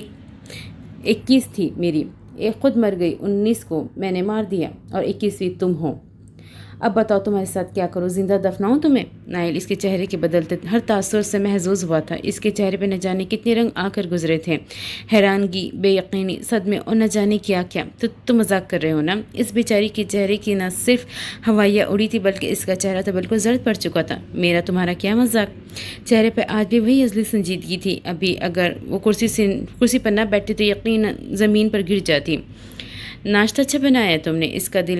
اس کا دایا گال تھپ تھپاتے وہ اس سے बेयकीनी की कैफियत में छोड़कर जा चुका था। स्नेहा ने पानी का गिलास लबों से लगाए खुद को रिलैक्स करने की भरपूर कोशिश की थी। मैं पागल हो जाऊंगी, इसने अपना सर थामते बेबसी से कहा था। वो नायल अफंदी की बीवी थी, वो इसे कैसे नॉर्मल रहने दे सकता था। स्नेहा अपने पूछे गए सवाल पर ही पछताई थी। आखिर क्या ज़रूरत थी इस किस्म का सवाल पूछने की? कोई सीधा जवाब तो दे नहीं सकता था वो शख्स। इसने अपना सर झटका था। वो इसे मजाक ही समझी थी, एक भयानक मजाक, जबकि दर हकीकत वो सच बोल कर भी इसका ध्यान भटकाने और इसे गुमराह करने में कामयाब ठहरा था। नाइल तैयार होकर अपनी गाड़ी की जानिब बढ़ा ही था कि जब इसे मोहसिन का मैसेज मौसूल हुआ था। वो इससे मिलना चाहता था, वो भी उसी वक्त। नाइल ने गाड़ी का रुख उसके घर की जानिब मोड़ा था। लंदन तुलू फजर के वक्त मौसम में मौजूद कनकी जिस्म को चटका देने वाली सलाहियत रखती थी। पूरे घर में हीटिंग सिस्टम ऑन था। फ्लैट के एक कमरे में वहशत छाई हुई थी, किसी कब्रिस्तान से कई गुना ज़्यादा वहशत और सन्नाटा। लैम्प के रोशनी ने कमरे को रोशन किया हुआ था। बिस्तर के एक कोने में दुबकी बैठी थी, आंखों में नींद का खुमार था। वो सोना चाहती थी मगर कोई अनजाना खौफ इसे सोने नहीं दे रहा था। वानिया को यहाँ आए 1 हफ्ता गुजर चुका था मगर इसकी हालत बद से बदतर होती जा रही थी। वो रफ्ता रफ्ता अपने सोचने समझने की सलाहियत खोती जा रही थी। दिन में वो बिल्कुल ठीक रहती थी मगर रात इस पुल से रात पर गुजरती थी। इसे अब सिर्फ इस आवाज़ से खौफ नहीं था बल्कि इसे अब हर चीज़ खौफ ज़्यादा करती थी। पर्दे की सरसराहट, लैम्प का बुझना, हल्की सी आवाज़, वो हर चीज़ से खौफ महसूस करने लगी थी। दिन के वक्त ये खौफ कहीं गायब हो जाता मगर रात के वक्त ये खौफ इस पर गालिब आ जाता था। आज की रात भी बहुत मुश्किल से गुजरी थी। सूरज की रोशनी कमरे में आने तक वो बिस्तर पर से एक इंच भी नहीं हिली थी। सुबह होने का यकीन करते वानिया ने शावर लेने लिए चेंज किया था। आज इसकी यूनिवर्सिटी का पहला दिन था। वो खुद भी यूनिवर्सिटी जाना चाहती थी। शायद इस तरह इसका ये खौफ ख़त्म हो सके। फ्लैट में मौजूद छोटी सी डाइनिंग टेबल पर वानिया और माहम ने नाश्ता किया था। दोनों के दरमियान किसी किस्म की कोई गुफ्तगू नहीं हुई थी। ये रोज़ का मामूल था। ना माहम इसे खुद से मुखातिब करती थी और ना ही वानिया ने कभी कोशिश की थी। यूनिवर्सिटी जाते ही साथ ही वानिया ने खामोशी से अपनी क्लासेस ली थी। वहाँ की खूबसूरती में इसे कोई दिलचस्पी नहीं थी। लेक्चर्स लेने के बाद वो खामोशी से कॉरिडोर से गुजर रही थी जब इसकी नज़र एक लड़के पे पड़ी थी जो मुसलसल एक फिरंगन के साथ बहस कर रहा था। वानिया यहाँ से इसकी पुष्ट ही देख पाई थी। इससे पहले कि वो सर झटक कर आगे बढ़ती, उस लड़के की हरकत ने इसे रुकने पर मजबूर कर दिया था। इसने चंद नोट इस लड़की के मुंह पे मारे थे। वानिया का दिमाग घूम गया था। वो खुद एक लड़की थी और किसी और लड़की की तज़लील बर्दाश्त करना इसके लिए बहुत मुश्किल था। Excuse me. वानिया ने अपना हाथ उसके कंधे पर रखा। यस, उसकी जानिब पलटा। सादा सा हुलिया, हल्की बड़ी हुई शेव, कसरती जिसामत और शोले के मानन जलती आंखें। वानिया को यही महसूस हुआ था कि वो ज़्यादा देर तक इन आंखों में नहीं देख सकी थी। क्या आपको ये सब ज़ेब देता है? वानिया ने आंखें सुकड़े सर तक पैर उस शख्स को घूरा था। देखने में वो भी स्टूडेंट ही मालूम होता था। क्या? उसने हैरान होते पूछा था। इस तरह एक लड़की के साथ इस किस्म का सलूक करना। इसके हुलिये से वो पहचान चुकी थी कि वो मुशरिकी और उर्दू अच्छी तरह समझता है। आप होती कौन है मुझसे सवाल करने वाली? इन दोनों की बहस में वो अमेरिकन लड़की मौका का फ़ायदा उठाती वहाँ से रफू चक्कर हुई थी। एक पाकिस्तानी होकर आप ऐसा कर सकते हैं? किसने कहा मैं पाकिस्तानी हूँ? मैं इंडियन हूँ। और आप? इसकी नज़र अब सामने पड़ी थी जहाँ से वो लड़की गायब थी। भाग गई। आपकी वजह से भाग गई वो। इसे शदीद सदमा पहुंचा था। सारे पैसे डूब गए मेरे। इसने अफसोस से सर नफ़ी में हिलाया। वानिया को कुछ खटकने लगा। मतलब कि इसने मेरा नुकसान किया है और जब मैंने पैसे मांगे तो वो चंद चिल्लर मेरे मुंह पे दे मारे। मैंने भी उठाकर वही उसके मुंह पे दे मारे। इससे पहले कि मैं इससे सारी रकम वसूल करता आप आ गई। वानिया की आंखें नीचे नजरें चुराई थी। अब बताएं कि कहाँ से मैं ढूंढूं मैं उसे? I am sorry. वो सही मानों में शर्मिंदा हुई थी। आप मुझे बता दें आपका नुकसान कितना हुआ है? मैं भर दूंगी। इसकी ज़रूरत नहीं है। अपना बैग पहने वो मुंह में कुछ बड़बड़ाता हुआ वहाँ से गया था। लेकिन मेरी बात तो सुने। वो उसके पीछे गई थी। आप मुझे बता दें कि आपका कितना नुकसान हुआ है। ऐसे मुझे सुकून नहीं आएगा। वानिया इसके सामने जाते रास्ता रोका था। जितना नुकसान होना था हो गया। मैं बिला वजह अजनबियों से पैसे नहीं लेता। वो बड़ी रसानियत से इसकी ऑफ़र ठुकरा चुका था। ठीक है, फिर हम दोस्ती कर लेते हैं। मेरा नाम वानिया है और आपका? वानिया ने दोस्ती के लिए हाथ आगे बढ़ाया था जिसे वो मुकम्मल तौर पर नज़रअंदाज कर गया। आप प्लीज़ मेरा रास्ता छोड़ दीजिए। इसने निहायती तहम्मुल अदब के दायरे में रहकर कहा था। हद है यार, एक तो मैं दोस्ती का आगे हाथ बढ़ा रही हो और तुम्हारे नखरे ही ख़त्म नहीं हो रहे। वो अपनी पहली टोन में वापस आई थी। तो आपसे किसने कहा था यहाँ खड़े रहकर मेरे नखरे बर्दाश्त करें? वानिया का बेख्तियार मुँह खुल गया था। किस कदर उखड़ मिजाज शख्स था वो। ہونا پھر انڈیا دکھا دی نا اوقات۔ وہ غصے سے پیر پٹکتی وہاں سے گئی تھی۔ Excuse me? احمر کے تو تن بدن میں آگ لگ ہی گئی تھی۔ اس نے تیزی سے وانیہ کا راستہ کاٹا تھا۔ اپنی بات کی وضاحت دینا پسند کرے گی آپ؟ اس کا چہرہ غصے سے سرخ پڑا تھا۔ نہیں، وانیہ تو پھر وانیہ تھی، ہے نا پھر آپ پاکستانی؟ منہ بنائے وہ بھی آگے بڑھا تھا۔ اس تذلیل پر وانیہ کا دماغ تو ہتے سے ہی اکھڑ گیا تھا۔ وہ ایک بار پھر اس کے پیچھے گئی تھی۔ سمجھتے کیا ہو تم خود کو؟ اگر یہی سوال میں آپ سے پوچھوں تو؟ وہ اچھا خاصا زج ہوا تھا۔ وہ لڑکی تو اس کا پیچھے ہی نہیں چھوڑ رہی تھی۔ میں تو ایک نہایت عقل مند لڑکی ہوں۔ وانیہ نے ایک ادا سے والوں کو جھٹکا دیا تھا تو احمد اس کے کانفیڈنس پر دنگ ہی رہ گیا تھا۔ اور میں انتہائی بیوقوف جو آپ سے بات کر کے اپنا قیمتی وقت ضائع کر رہا ہوں۔ وہ ایک دوسرے کو بھگو کر مار رہے تھے۔ دیکھیے مسٹر انڈین، اب آپ اپنی حد پار کر رہے ہیں۔ وانیہ نے اسے انگلی دکھائی تھی۔ دیکھیے مس پاکستانی، میرا راستہ چھوڑ دیجیے۔ اس کی ڈریسنگ اور بات چیت کے انداز سے صاف واضح تھا کہ وہ پاکستانی ہے۔ ہاں ٹھیک ہے، مجھے بھی کوئی شوق نہیں ہے تم سے مزید بات کرنے کا۔ ویسے تم شکل سے بالکل بھی ہندو نہیں لگتے۔ احمد کے ماتھے پہ شکنیں مزید گہری ہوئی تھی۔ آپ سے کس نے کہا کہ میں ہندو ہوں؟ وہ اس کی ضبط کو اچھا خاصا آزما رہی تھی۔ تم انڈین ہو؟ وانیہ نے نہایت ہی فضول لاجک پیش کیا تھا۔ انڈیا میں مسلمان بھی رہتے ہیں اور پاکستان سے زیادہ رہتے ہیں، بالکل ویسے ہی جیسے پاکستان میں ہندو رہتے۔ خود ہی کو دیکھ لیجیے۔ احمد پورا انتقام لیا تھا۔ واٹ؟ میں ہندو نہیں ہوں، وانیہ نے دانت کچلاتے ہوئے کہا تھا۔ تو پھر کرسچن ہوگی؟ انداز بے حد لاپرواہ تھا۔ میں مسلمان ہوں، وہ احتجاجاً چیخ اٹھی تھی۔ کیا؟ اب کی بار حیران ہونے کی باری احمد کی تھی۔ لگتی تو نہیں ہے۔ احمد نے بے یقینی سے اس کی جانب دیکھا تھا۔ وانیہ کی ڈریسنگ ویسے ہی کافی بولڈ تھی اور لندن آ کر اس نے بچہ کچا لحاظ بھی چھوڑ دیا تھا۔ ابھی بھی اس کی جینس گھٹنے سے برہنہ تھے اور شرٹ نہایت ہی چست، گلا گہرا، بازو نیم برہنہ۔ اچھا تو آپ ہی بتا دیجئے کہ آپ کی نظر میں مسلمان ہونے کی کیا پہچان ہے؟ کمر پہ دونوں ہاتھ رکھے وانیہ نے منہ بنا استفسار کیا تھا۔ مسلمان کو تو پتہ نہیں، مگر مومن عورتوں کی کچھ خصوصیت بتا دیتا ہوں آپ کو۔ مومن عورتیں پردہ کرتی ہے، اپنی زینت کسی نامحرم پر عیاں نہیں کرتی، وہ نماز پڑھتی ہے، اپنے دین پر کبھی کمپرومائز نہیں کرتی۔ اب برائے مہربانی میرا راستہ چھوڑے اور مزید ایک مومن مرد کا ایمان خراب مت کیجیے۔ وہ ایک سائڈ سے ہو کر نکل گیا تھا۔ وانیہ ہقا بقا وہیں کھڑی رہ گئی۔ میں ایمان خراب کر رہی ہوں؟ ٹھرکی انڈین کہیں کا پیر پٹکتے وہ غصے سے آگے بڑھی تھی۔ سمجھتا کہ خود کو اپنے کمرے میں چکر لگاتے وانیہ کا سانس پھول چکا تھا، مگر غصہ کسی صورت کم نہیں ہو رہا تھا۔ میری طرف دیکھنے سے ایمان خراب ہوتا ہے صاحب کا؟ تو مت دیکھیں نا۔ پھولے تنفس کے ساتھ وہ تھک ہار کر بستر پہ بیٹھی تھی۔ کہیں لائن وائن تو نہیں مار رہا تھا؟ نہیں، ایسا لگتا تو نہیں ہے۔ وانیہ اپنی سوچ کی تردید کی تھی، مگر ہے تو نہایت ہی بے مروت اور فضول شخص۔ مومن عورتیں یہ کرتی ہے، وہ نہیں کرتی۔ بڑا آیا مومن مرد۔ وانیہ نے ہاتھ آگے بڑھا کر ہاتھ میں کوشن دبوچا تھا۔ وانیہ افندی کو للکار کر تم نے ٹھیک نہیں کیا مسٹر انڈین، جواب تو منہ توڑ دوں گی میں تمہیں۔ اس نے کوشن زور سے بھیجتے طے کیا تھا۔ کچھ دیر بعد اپنے کمرے میں رہنے کے بعد اچانک ہی وانیہ کے ذہن نے کام کرنا شروع کیا۔ بڑا آیا مجھے مومن عورتوں کی صفات بتانے والا۔ تمہاری ہی کتاب سے تمہیں مومن مردوں کی صفات بتا کر شرمندہ نہ کیا تو میرا نام بھی وانیہ افندی نہیں۔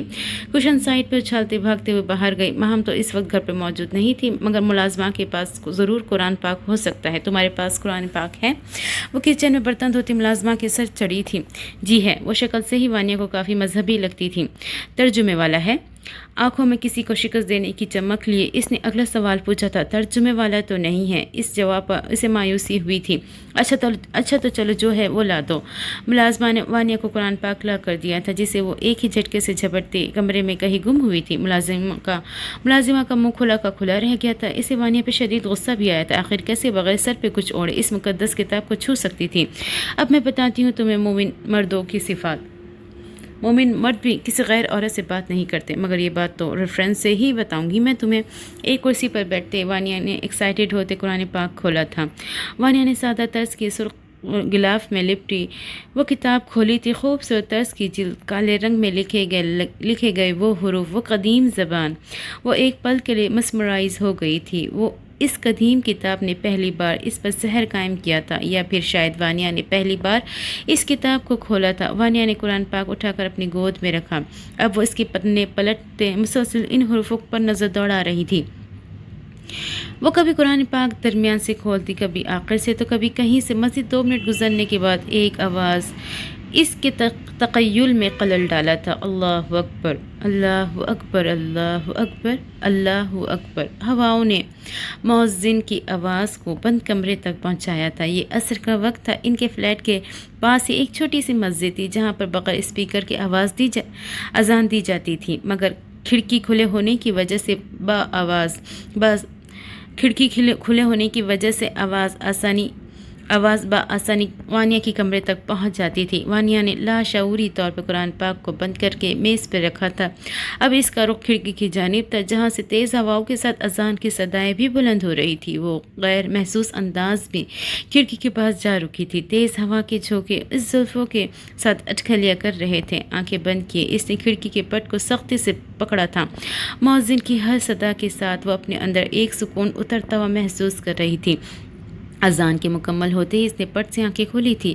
اس کے دل کی دھڑکنیں معمول سے تیز ہوئی تھیں۔ اس کے جسم میں خون تیزی سے سرایت کرنے لگا تھا۔ یہ انجانا احساس وہ آج سے پہلے کبھی محسوس نہیں کر پائی تھی۔ گہرے سانس اندر کھینچتے واپس اپنی جگہ پر گئی تھی۔ وانیہ نے ایک بار پھر قرآن پاک اٹھایا تھا۔ اب کی بار اس نے قرآن کو درمیان یہ آنکھیں سے نہیں کھولا تھا بلکہ اس نے ابتدائی صفحہ کھولا تھا۔ بسم اللہ الرحمن الرحیم۔ اس کالی سیاہی سے لکھے حروف کو چھوتے ہی وانیہ کے لب ہلے تھے۔ الحمد، یہ میں کیا کر رہی ہوں؟ اس لڑکی کو جواب دینا تھا تو میں پڑھنے ہی بیٹھ گئی۔ اس نے ایک جھرجھری لیتے قرآن پاک کو بند کیا تھا۔ قرآن کو وہیں میز پہ چھوڑے وانیہ اپنے بستر کی جانب پڑی تھی۔ اس پر نیند غالب آئی تھی۔ اس نے اس وقت نیند کو قرآن پر ترجیح دی تھی۔ اس لڑکی کو سبق سکھانے کا تو وہ کوئی اور راستہ بھی نکال سکتی تھی۔ اس کے لیے قرآن پڑھنا ضروری نہیں تھا۔ زندگی کے سفر میں بعض حادثات ضروری ہوتے ہیں۔ ایک سبق، ایک تجربہ، ایک ٹھوکر۔ الحم سے سفر کا آغاز ہو چکا تھا۔ اب والناس تک منزل کی تکمیل ہونا باقی تھا۔ ایک اور وحشت زدہ رات میں بستر پر ڈری سہمی بیٹھی تھی۔ وانیہ نے دوائی کھانا چھوڑ دی تھی جس کی وجہ سے اس کی حالت مزید خراب ہو رہی تھی۔ وہ آواز تو اسے سنائی دینا کب کی بند ہو چکی تھی، مگر اس آواز کا خوف اس کے دل سے گیا نہیں تھا۔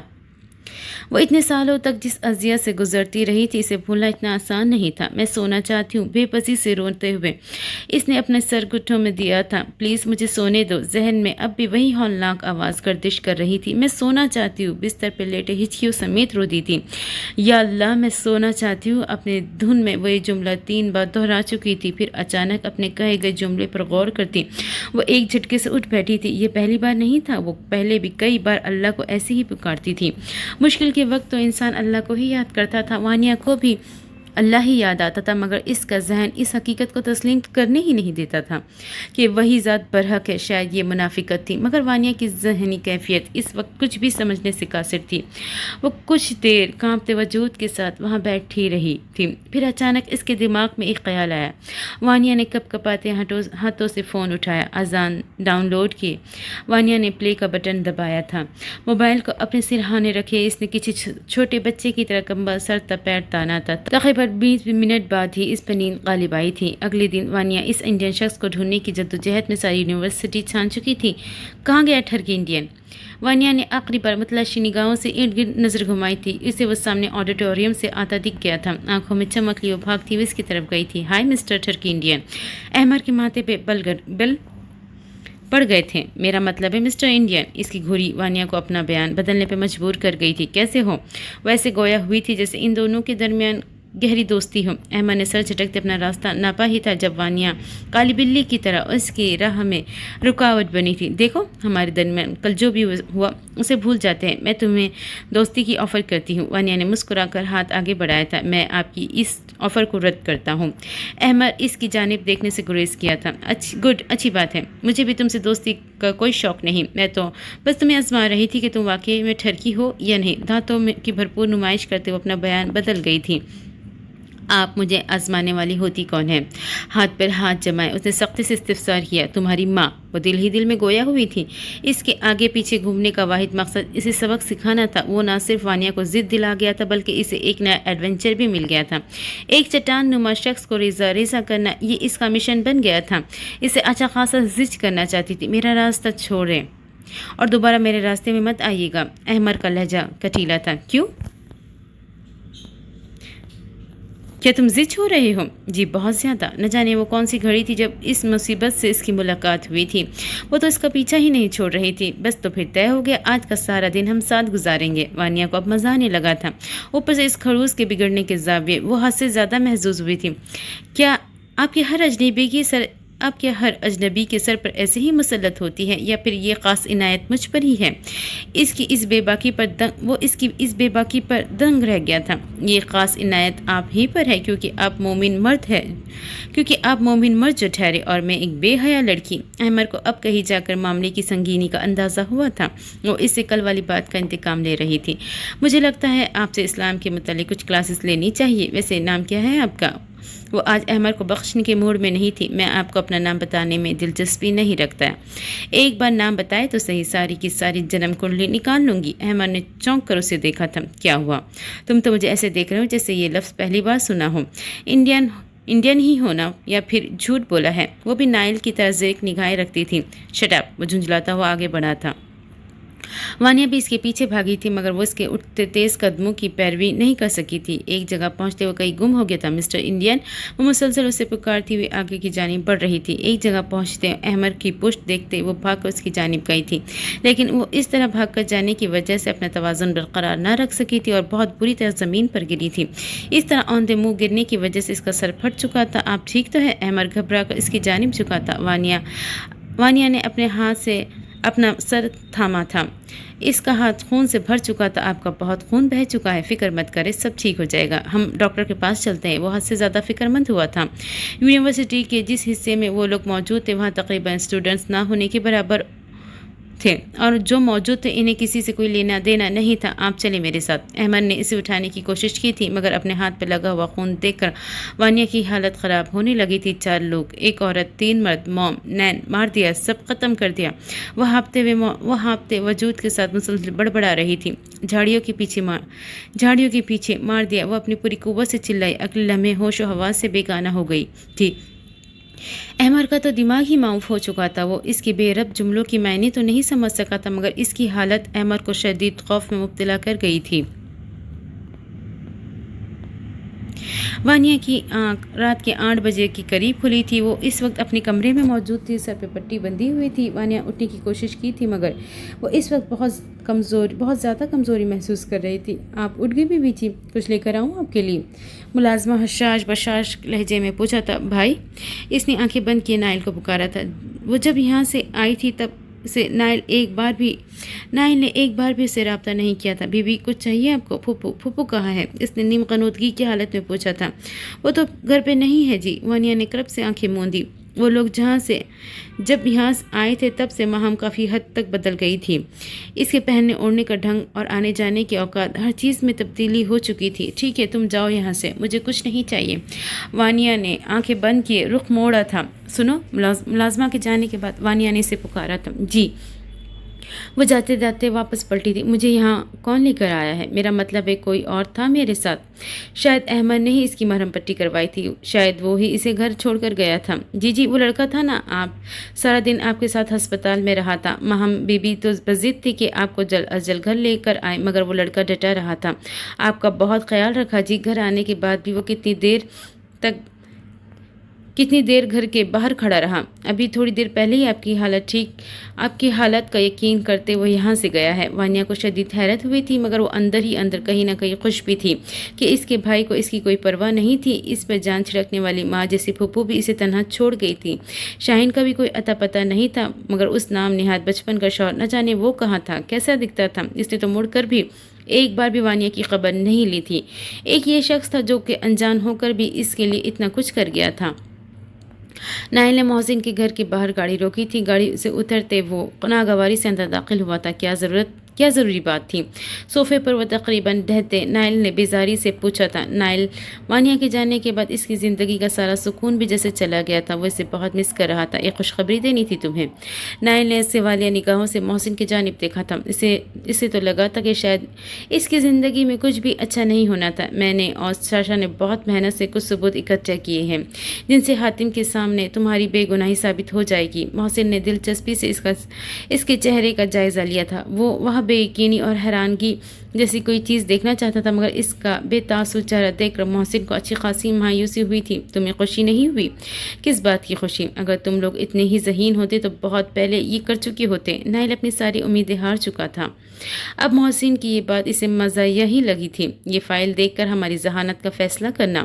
محسن نے چیلنجنگ انداز میں وہ فائل صوفے پہ پٹکی تھی۔ نائل نے ناگواری سے وہ فائل کھولی تھی۔ جیسے جیسے وہ پڑھ رہا تھا ویسے ویسے اس کے چہرے کا رنگ تبدیل ہوتا جا رہا تھا۔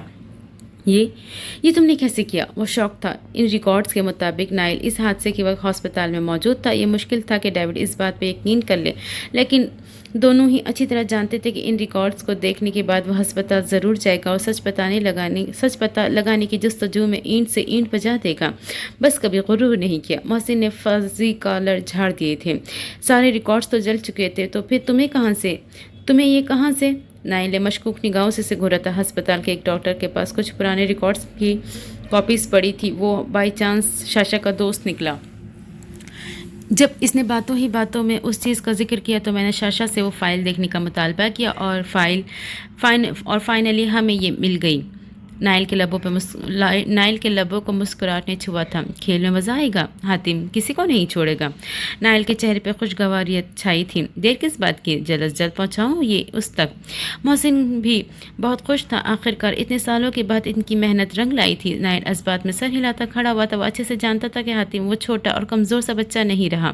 وہ ایک بپھرا ہوا شیر ہے جو اگر نائل کو نقصان پہنچا سکتا ہے تو نہ جانے اپنے ان ساتھیوں کے ساتھ کیا نہیں کر سکتا۔ وہ کافی دیر ڈیوڈ سے رابطہ کرنے کی کوشش کرتا رہا تھا، مگر اس کا فون مسلسل بند جا رہا تھا۔ نہ جانے وہ کہاں غائب تھا۔ سارا دن گزرنے کے بعد نائل نے گاڑی کا رخ فارم ہاؤس کی جانب موڑا تھا۔ گھر جانے کا تو اس نے سوچا بھی نہیں تھا۔ وہ گھر اسے کاٹ کھانے کو دوڑتا تھا۔ وانیا کے بغیر سب ادھورا تھا۔ اپنے گھر کے باہر اس نے ایک کال لینے کے لیے گاڑی روکی تھی۔ گارڈ کو چابی تھماتے وہ عین فارم ہاؤس کے دروازے کے باہر کھڑا کسی سے محو گفتگو تھا۔ 2 منٹ مزید بات کرنے کے بعد نائل نے ابھی فون رکھا ہی تھا کہ اچانک فائرنگ اسٹارٹ ہوئی تھی۔ اس کے بازو پر 2 فائر کیے گئے تھے۔ گارڈز فوراً حرکت میں آئے تھے، مگر فائرنگ کرنے والا بھاگ چکا تھا۔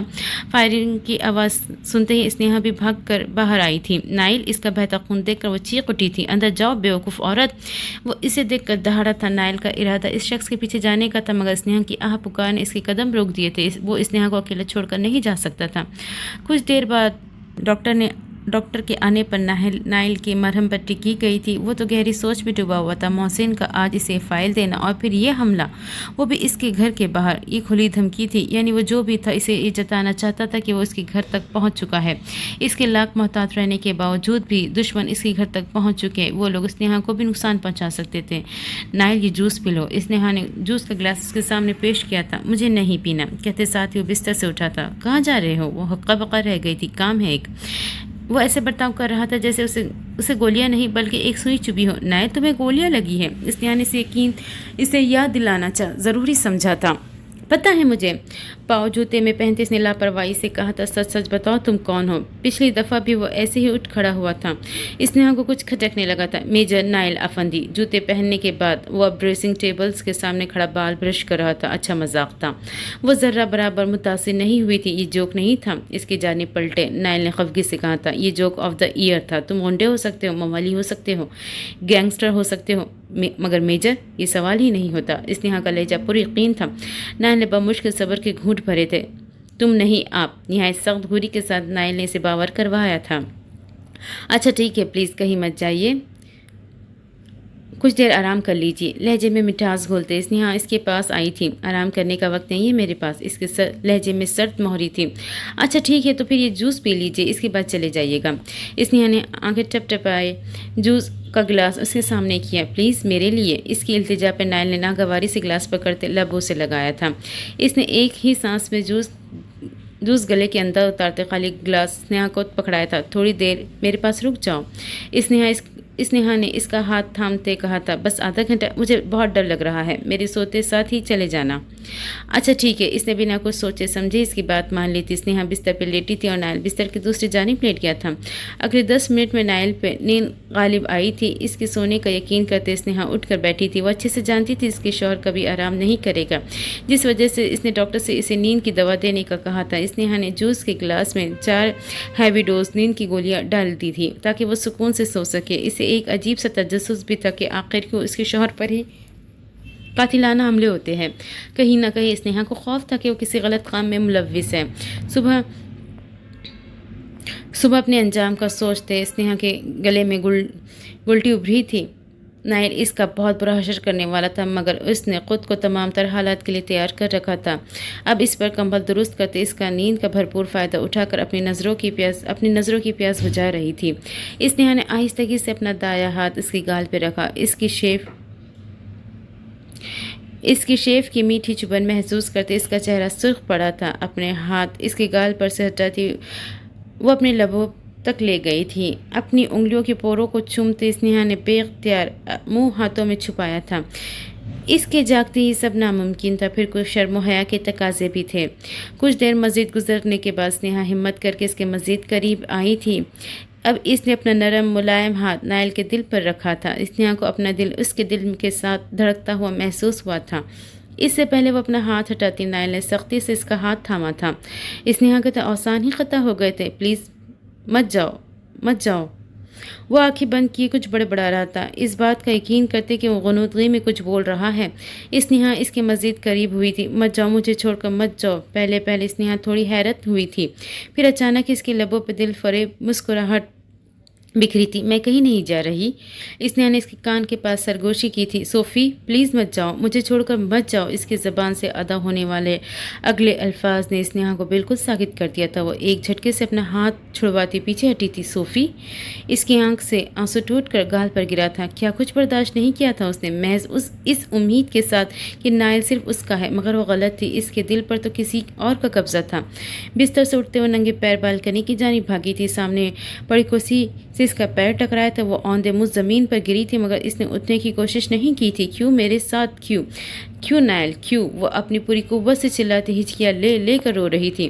آج اسے پہلی بار احساس ہوا تھا کہ نائل صرف اس کی محبت نہیں بلکہ عشق بھی تھا۔ یہ شراکت داری وہ کسی صورت برداشت نہیں کر پا رہی تھی۔ نائل کی آنکھ صبح 9 بجے کے قریب کھلی تھی۔ اٹھتے ساتھ ہی اس کی آنکھیں سرخ ہوئی تھی۔ وہ اتنا ذہین تو تھا ہی کہ ساری صورتحال فوراً ہی سمجھ جائے۔ اسنیہا، وہ چلاتے ہوئے بستر سے اٹھا تھا۔ اسنیہا، وہ اسے آوازیں دیتا ہر جگہ تلاش کر رہا تھا، مگر وہ کہیں نہیں تھی۔ تم نے جوس میں کیا ملایا تھا؟ وہ اسے کچن میں ناشتہ بناتا دیکھ نائل اس تک پہنچے دہاڑا تھا۔ تمہاری ہمت کیسی ہوئی ایسے کرنے کی؟ وہ اس کی کلائی سختی سے دبوچ کر رہا تھا، لیکن نائل آج اس بات سے انجان تھا کہ آج اس کا نہیں بلکہ اسنیہا کا دن ہے۔ صوفی کون ہے؟ یہ سوال نہیں بلکہ یہ بم تھا جو کہ نائل کے سر پر پھوڑا گیا تھا۔ بتائیں مسٹر نائل، صوفی کون ہے؟ اس کی آنکھیں سرخ ہونے کے ساتھ ساتھ مترم بھی تھی، مگر لہجہ ہموار تھا۔ نائل کی گرفت ڈھیلی پڑی تھی۔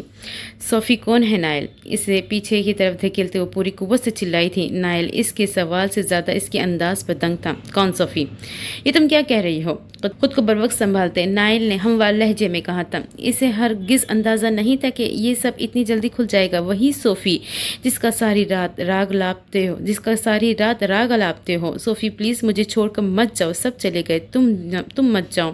اسنیہا نے اس کے کہے گئے الفاظ دہرائے تھے۔ میں نے ایسے کہا؟ وہ تو خود شوق تھا۔ اس نے تو کبھی صوفی کو اس طرح یاد نہیں کیا تھا، پھر شاید اس پر اس بات کا انکشاف پہلی بار ہوا تھا۔ میں نے سب برداشت کیا، ہر ظلم، ہر صدق، مگر شراکت داری میں برداشت نہیں کروں گی۔ اسنیہا نے سلیب پر رکھا گلاس زمین پر پٹکا تھا۔ گلاس کرچی ہوا تھا، بالکل ویسی جیسے اسنیہا کا دل۔ میں نے تمہیں معاف کیا، تمہیں ایک اور موقع دیا، صرف اس خوش فہمی کے ساتھ کہ تم صرف میرے ہو، مگر میں غلط تھی۔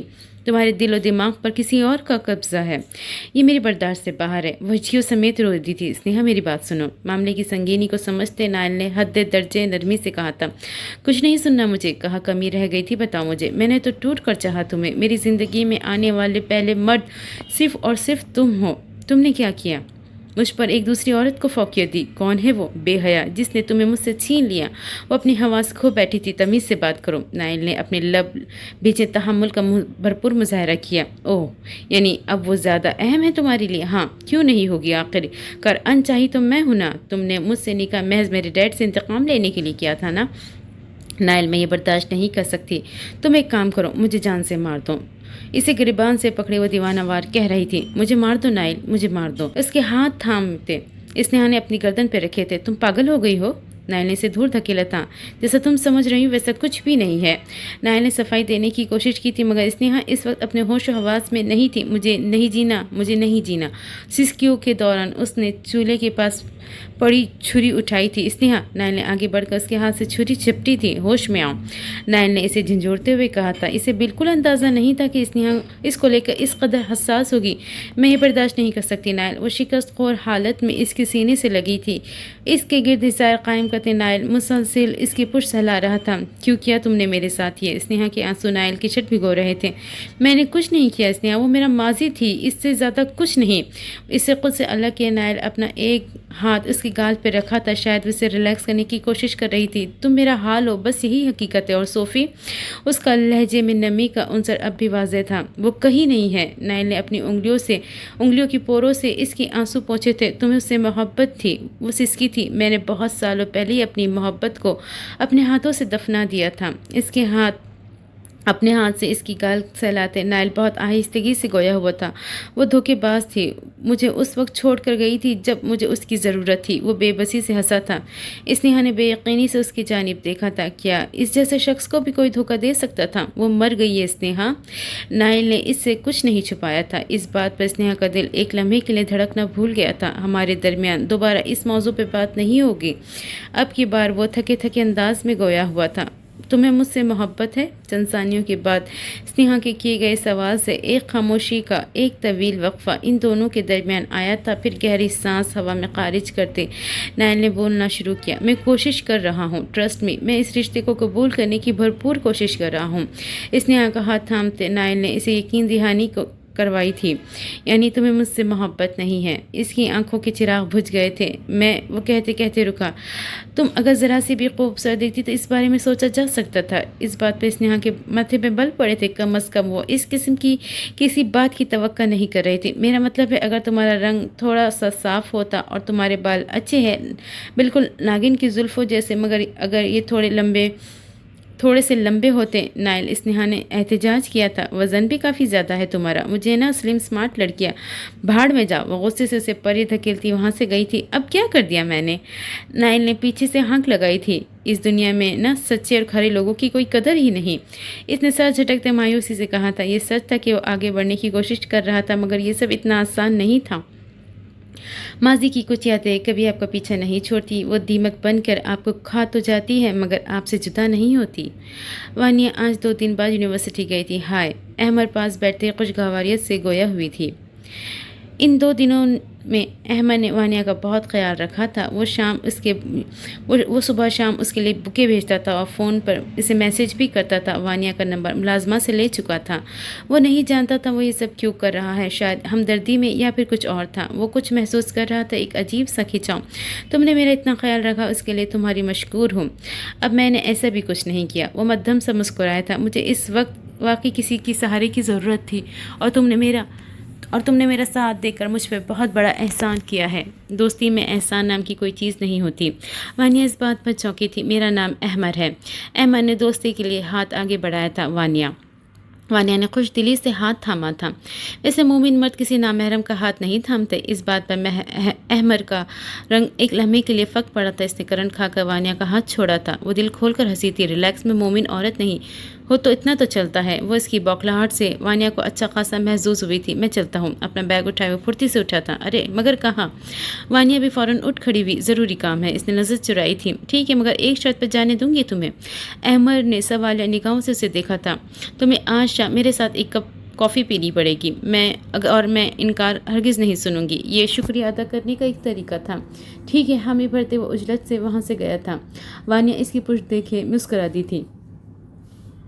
ہر گزرتے دن کے ساتھ وانیا اور احمد کی ملاقاتوں میں اضافہ ہوتا جا رہا تھا۔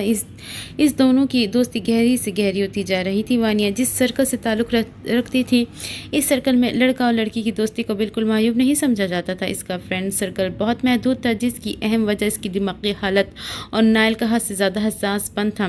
رات کے تقریباً 10 بجے کے قریب وانیا احمد کو کال کی تھی، مجھے پک کر لو۔ کیوں؟ وہ جو کتابوں میں سر دیے بیٹھا تھا اس کے مطالبے پہ بری طرح چونکا تھا۔ کہیں باہر چلتے ہیں وانیا، تمہارا دماغ تو ٹھیک ہے نا؟ وہ بہت جلد آپ سے تم تک کی مسافت طے کر چکا تھا۔ ہاں بالکل ٹھیک ہے، میں بور ہو رہی ہوں۔ بور ہو رہی ہو تو کوئی مووی دیکھ لو، مجھے پڑھنا ہے۔ اس کے لہجے میں ناگواری کا عنصر صاف واضح تھا۔ کیا کرو گے اتنا پڑھ کر؟ کہیں باہر چلتے ہیں نا؟ وہ بضد تھی۔ وانیا میڈم، میں آپ کی طرح پر کلاس سے تعلق نہیں رکھتا۔ بہت مشکل سے اسکالرشپ پر یہاں تک پہنچا ہوں۔ پارٹ ٹائم جاب کرتا ہوں تاکہ اپنے تمام اخراجات اٹھا سکوں۔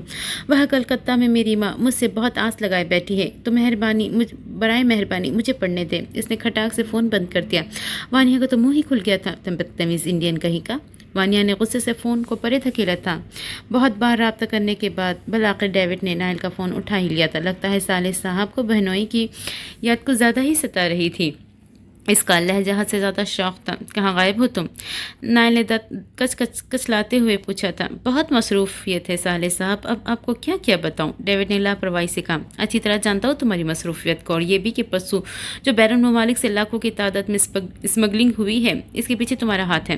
غلط، بالکل غلط۔ صرف اسمگلنگ نہیں بلکہ بھتہ خوری، لڑکیوں کی کڈنیپنگ اور تمام دہشت گردانہ کارروائیوں کے پیچھے میرا ہی ہاتھ ہے۔ مگر افسوس آپ کے پاس اس کا کوئی ثبوت نہیں ہے صالح صاحب، ڈیوڈ نے صالح صاحب پہ زور دیتے کہا تھا۔ تم؟ اس کا اطمینان بھرا انداز نائل کو مزید تیش دلا گیا تھا۔ مجھے بس تمہاری ایک غلطی کا انتظار ہے، اور مجھے آپ کی بہن کے ایک دیدار کا۔ ویسے اسے دور کیوں بھیجا آپ نے؟ آپ کو کیا لگتا ہے کہ میں اس تک پہنچ نہیں سکتا؟ بس چند مہینے اور پھر مانو کو مجھ سے کوئی دور نہیں کر سکتا۔ خبردار، جو تم نے ایسا کچھ بھی سوچا تو میری بہن سے دور رہو، سمجھے؟ کوئی ایک زبان ہے آپ کی؟ اس کی بات میں چھپے مفہوم کو نائل اچھی طرح سمجھ چکا تھا۔ میری بات کان کھول کر سن لو، خبردار، جو تم نے میری بہن کو بری نگاہ سے دیکھا تو۔ نائل نے اسے کھلی دھمکی دی تھی۔ محبت بھری نگاہ سے تو دیکھ سکتا ہوں نا؟ نائل کو ضد کرنے کا وہ کوئی موقع ہاتھ سے جانے نہیں دیتا تھا۔ تم؟ نائل کا چہرہ غصے سے تمتما اٹھا تھا۔ ملو مجھ سے۔ تمام تر فضول باتوں کو سائڈ پر رکھے نائل مدعے پر آیا تھا۔ رشتہ دینا ہے کیا؟ بکواس بند کرو اور آ کر ملو مجھ سے۔ شاید اس ملاقات کے بعد تمہیں اپنے کیے کے ہر جرم پہ شدید پچھتاوا ہو اور تم خود کو کبھی معاف بھی نہ کر سکو۔ پھر تو ملاقات ضروری ہے۔ وہ واضح طور پہ تمسخر اڑا رہا تھا۔ لوکیشن سینڈ کرتا ہوں تمہیں۔ نائل نے یہ کہہ کر فون رکھ دیا تھا۔ ڈیوڈ اور نائل کی ملاقات رات کے وقت ایک خفیہ جگہ پر ہوئی تھی۔ ایک پرانا گھر تھا جس کے ٹیریس پر اس وقت وہ دونوں موجود تھے۔ یہ فائل دینی تھی مجھے، شاید اسے دیکھنے کے بعد تمہاری آنکھوں کی پٹی کھل جائے۔ نائل نے فائل اس کی جانب بڑھائی تھی۔ دعا کرتا ہوں تم اپنے گناہوں کا بوجھ اٹھا سکو۔ اس کے ہاتھ سے فائل لیتے ڈیوڈ نے ایک اچنبی نگاہ نائل پر ڈالی تھی۔ وہ یہ کہہ کر رکا نہیں تھا بلکہ اسی تیزی سے وہاں سے گیا تھا جس تیزی سے وہ وہاں آیا تھا۔ ڈیوڈ کچھ دیر خالی ذہن حالت میں وہاں کھڑا رہا، پھر اس نے فائل کھولی تھی۔ اس سنسناتی رات کے گپ اندھیرے میں جہاں آسمان پر گھٹائیں چھائی ہوئی تھی وہی آج کسی کی نظروں سے تمام تر گھٹائیں ہٹی تھی۔ کچھ منظر جو دھندلے تھے اب وہ واضح ہونے لگے تھے۔ کڑیوں سے کڑیاں جڑنے لگی تھی۔ زندگی کی سڑک کے پار دھند چھٹ چکی تھی۔ سب صاف تھا، بالکل جھرنے سے بہتے پانی کی طرح۔ وہ ایک لمحہ مزید ضائع کیے بھاگتا ہوا نیچے آیا تھا۔ اس کا رخ اب ہسپتال کی جانب تھا۔ دل کی عجیب کیفیت تھی۔ حاتم کا دل صحیح اور غلط کے بیچ کہیں پھنسا ہوا تھا۔ اگر تو یہ فائل سچی ہے تو پھر وہ آگے سوچنا نہیں چاہتا تھا۔ وہ آگے سوچ ہی نہیں سکتا تھا کیونکہ آگے تو کچھ تھا ہی نہیں۔ جو بھی تھا وہ گزر چکا تھا۔ اس کا کیا ہر جرم، ہر قتل، ہر برائی، سب کچھ اپنے دماغ سے سب جھٹکتے اس نے گاڑی آگے کی جانب بڑھائی تھی۔ آدھے گھنٹے کی معمولی سی محنت کے بعد ہر ایک چیز، ہر ایک سچ اس کے سامنے تھا۔ ہسپتال سے باہر آتے اپنی گاڑی میں بیٹھا تھا اور وہ کتنی دیر غائب دماغی کی حالت میں وہاں بیٹھا رہا تھا۔ اسٹیئرنگ پہ ہاتھ جمائے اس نے چابی گھمانے کی کوشش کی تھی جو کہ اس کے ہاتھ سے چھوٹ کر گری تھی۔ ڈیوڈ نے شکست خور حالت میں سیٹ کی پشت سے ٹیک لگایا تھا۔ وہ اس وقت ڈرائیو کرنے کی حالت میں نہیں تھا۔ آنکھیں بند کرتے ہی سیاہی اس کی آنکھیں چھائی تھی۔ بند تاریک کمرے میں تقریباً 15 साढ़े 15 साल का बच्चा वो दुब कर बैठा था, अपने दोनों हाथों में चेहरा छुपाए और मुसलसल सिसक रहा था।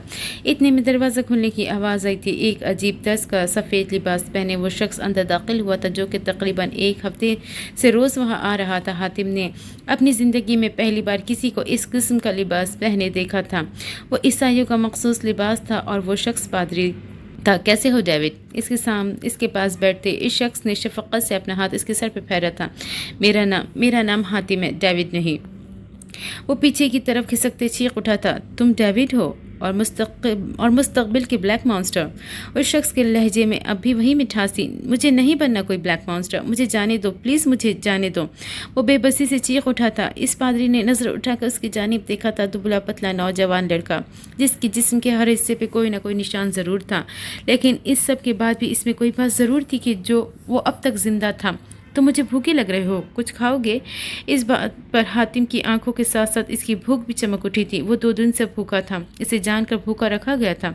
खाना खाओगे? एक बार फिर पूछने पर हातिम ने आहिस्तगी से इस्बात में सर हिलाया था।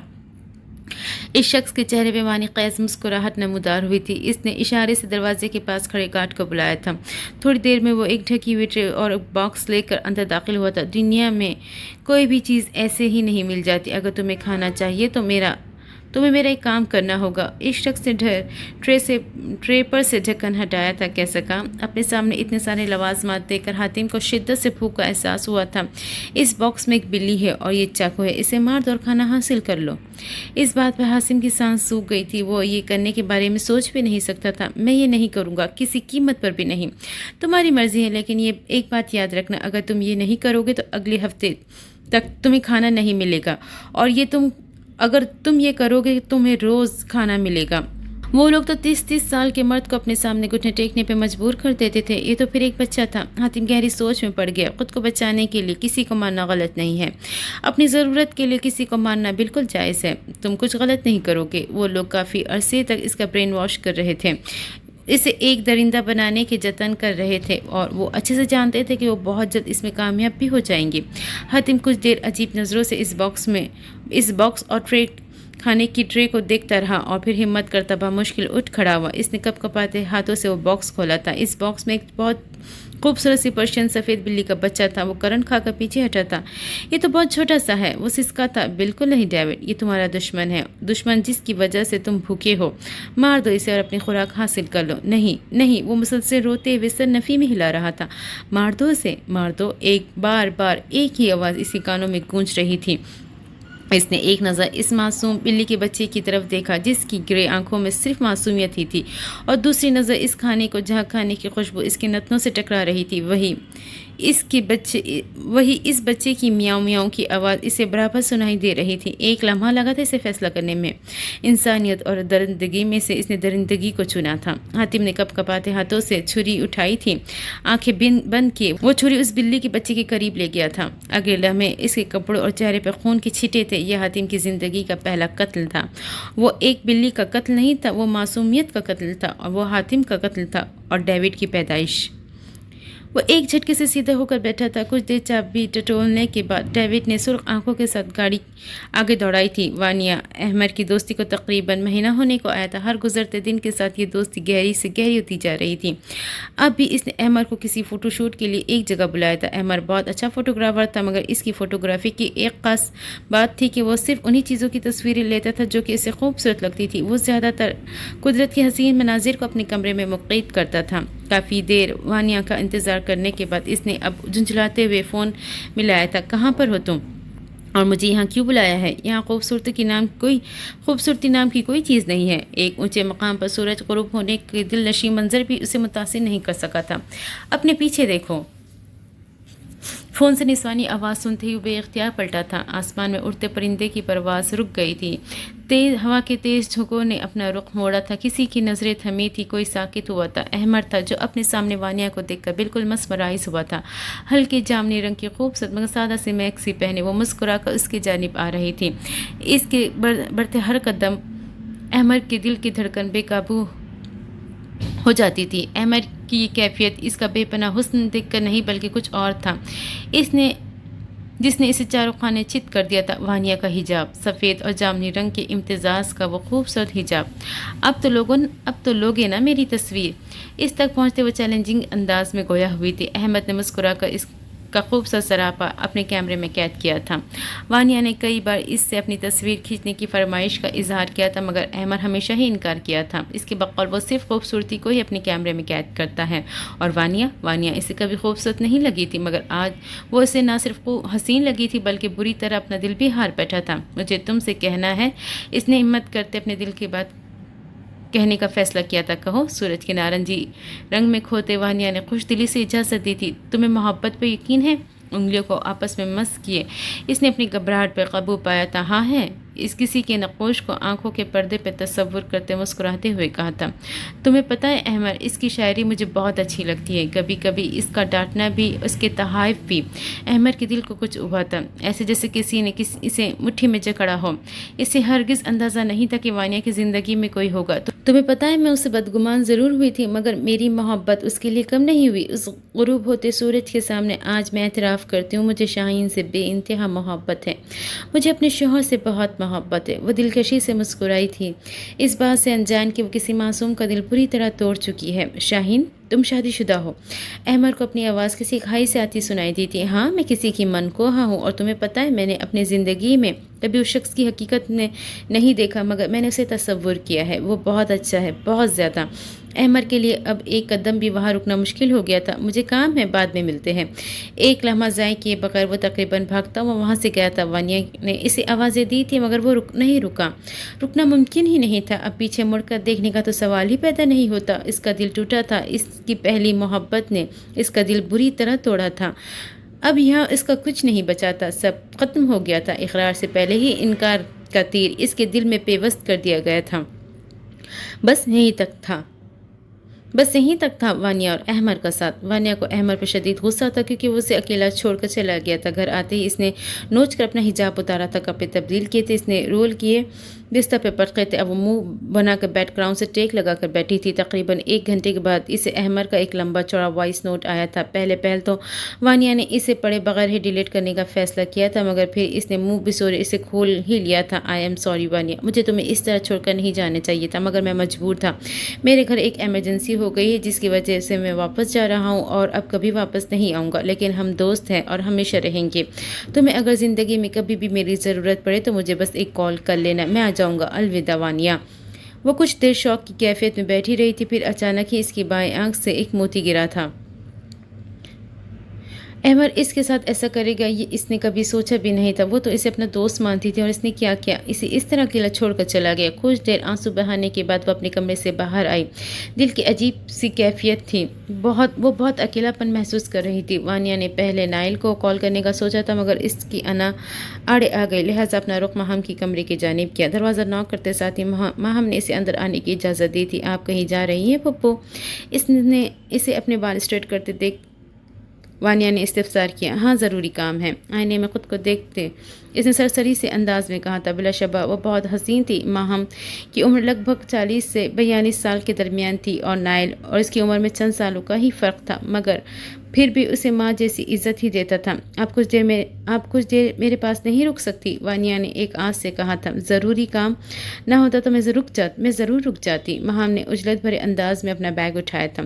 پھپھو پلیز رک جائے۔ وانیہ نے ایک بار پھر منت کی تھی۔ میری جان، میں نے کہا نا ضروری کام ہے، اور ویسے بھی میری گڑیا وہ تو ہو ہی نہیں سکتی، اتنی ٹیلنٹڈ جو ہے۔ ماہم کے لبوں پہ مسکراہٹ تھی۔ ویسے ہیکنگ اور زہر بنانے کے علاوہ اور کیا کیا کر سکتی ہے میری گڑیا؟ اپنا بیگ اتارے وہ ایک بار پھر ڈریسنگ ٹیبل کے پاس گئی تھی۔ کھلے بال سے اسے الجھن میں مبتلا کر رہے تھے، لہٰذا انہیں باندھنے کا فیصلہ کیا تھا۔ ماہم نے لمبے گھنے بالوں کی پونی ٹیل میں جکڑا تھا۔ ایسے تو کچھ خاص نہیں، بس وانیہ کی نظروں میں اچانک ماہم کے سراپے کا طواف کیا۔ اس کی پونی ٹیل میں جکڑے بال، لمبا سیاہ کوٹ اور جینس کے اوپر ٹاپ۔ وہ کہیں اور ہی پہنچ گئی تھی، کہیں بہت پیچھے۔ سڑک کے پار کھڑی 3 درندے، ایک عورت۔ پھپھو، اس کے نہ صرف لب پھڑپڑائے تھے بلکہ قدم بھی لڑکھڑائے تھے۔ 8 سال کی اتنی کم عمر بھی نہیں ہوتی کہ اسے کچھ یاد نہ رہتا، مگر وانیہ کی ذہنی حالت تھی جس کی وجہ سے اسے کچھ یاد نہیں رہتا تھا۔ گہری گہری سانسیں لیتے وہ نفی मैं सर हिलाते पीछे हटी थी। नहीं नहीं, वो मुसलसल चिल्लाते हुए वहाँ से भागी थी। माँ इसके रवैये पर एक लम्हे के लिए बहुत हैरान हुई थी, मगर फिर इसने मुंह में कुछ बढ़ाते हुए सर झटका। पागल। वानिया अंधाधुंध भागती हुई अपने कमरे की जानिब गई थी। इसने फौरन अपने कमरे को लॉक किया था। इसका सारा वजूद ही कपकपा रहा था। इस दिल की धड़कनें इस कदर तेज थी कि सही मायनों में जैसे अभी बाहर आ जाएगा।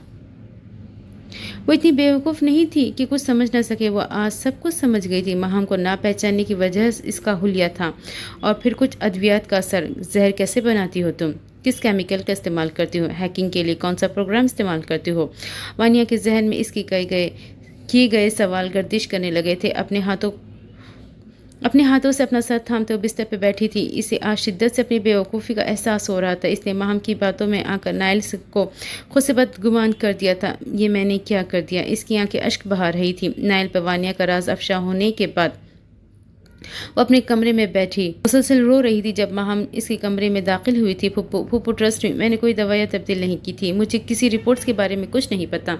वो रोते हुए माहम के गले लगी थी। मैं जानती हूँ मेरी गुड़िया। माहम ने इसकी पीठ सहलाई थी। मेरा यकीन करे, मैंने कुछ नहीं किया। मैं सच कह रही हूँ।